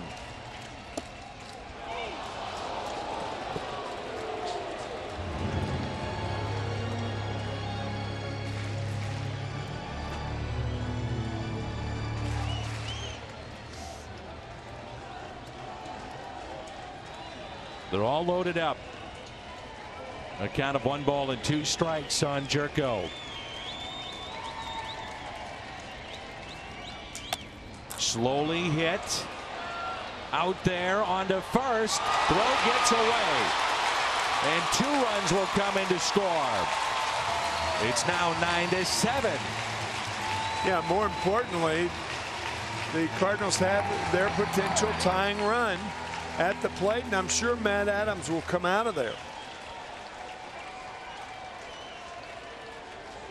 So here's Matt Adams to face, for the moment, Jansen. You know, Tim, think about if you're a manager, this is your guy. This is your horse in Jansen on the mound. He's your closer. I thought of that. They're trying to prepare him as much for the playoffs as they are to win the thing. And they really don't have, I mean, to me, you've got to beat a Cardinal team first to get in the playoffs. So it's very difficult to put the tail behind, the tail ahead of the mane or something like that. I was trying to make a horse. About the cart before the horse. Not that one. I think you got to make a move. You got to bring the left-hander in now, don't you? 4 for 6 with a home run off of Jansen. And what happens to sliders or cutters that don't cut? They just spin. And for a lefty, it's in their wheelhouse. Yeah, that's right. So Ponce de Leon taken out of the game, and Adolis Garcia will be the pinch runner. And Big City, through all this tonight, represents the tying run. Isn't this something? And a ground ball that's fair. A step on the bag, and the game is over. 9-7. The Cardinals able to bring up the tying run to the plate, but falls short. 9-7 the final. Ball hit hard down the first base line, planned to prevent the double for the Dodgers, and they win it 9-7.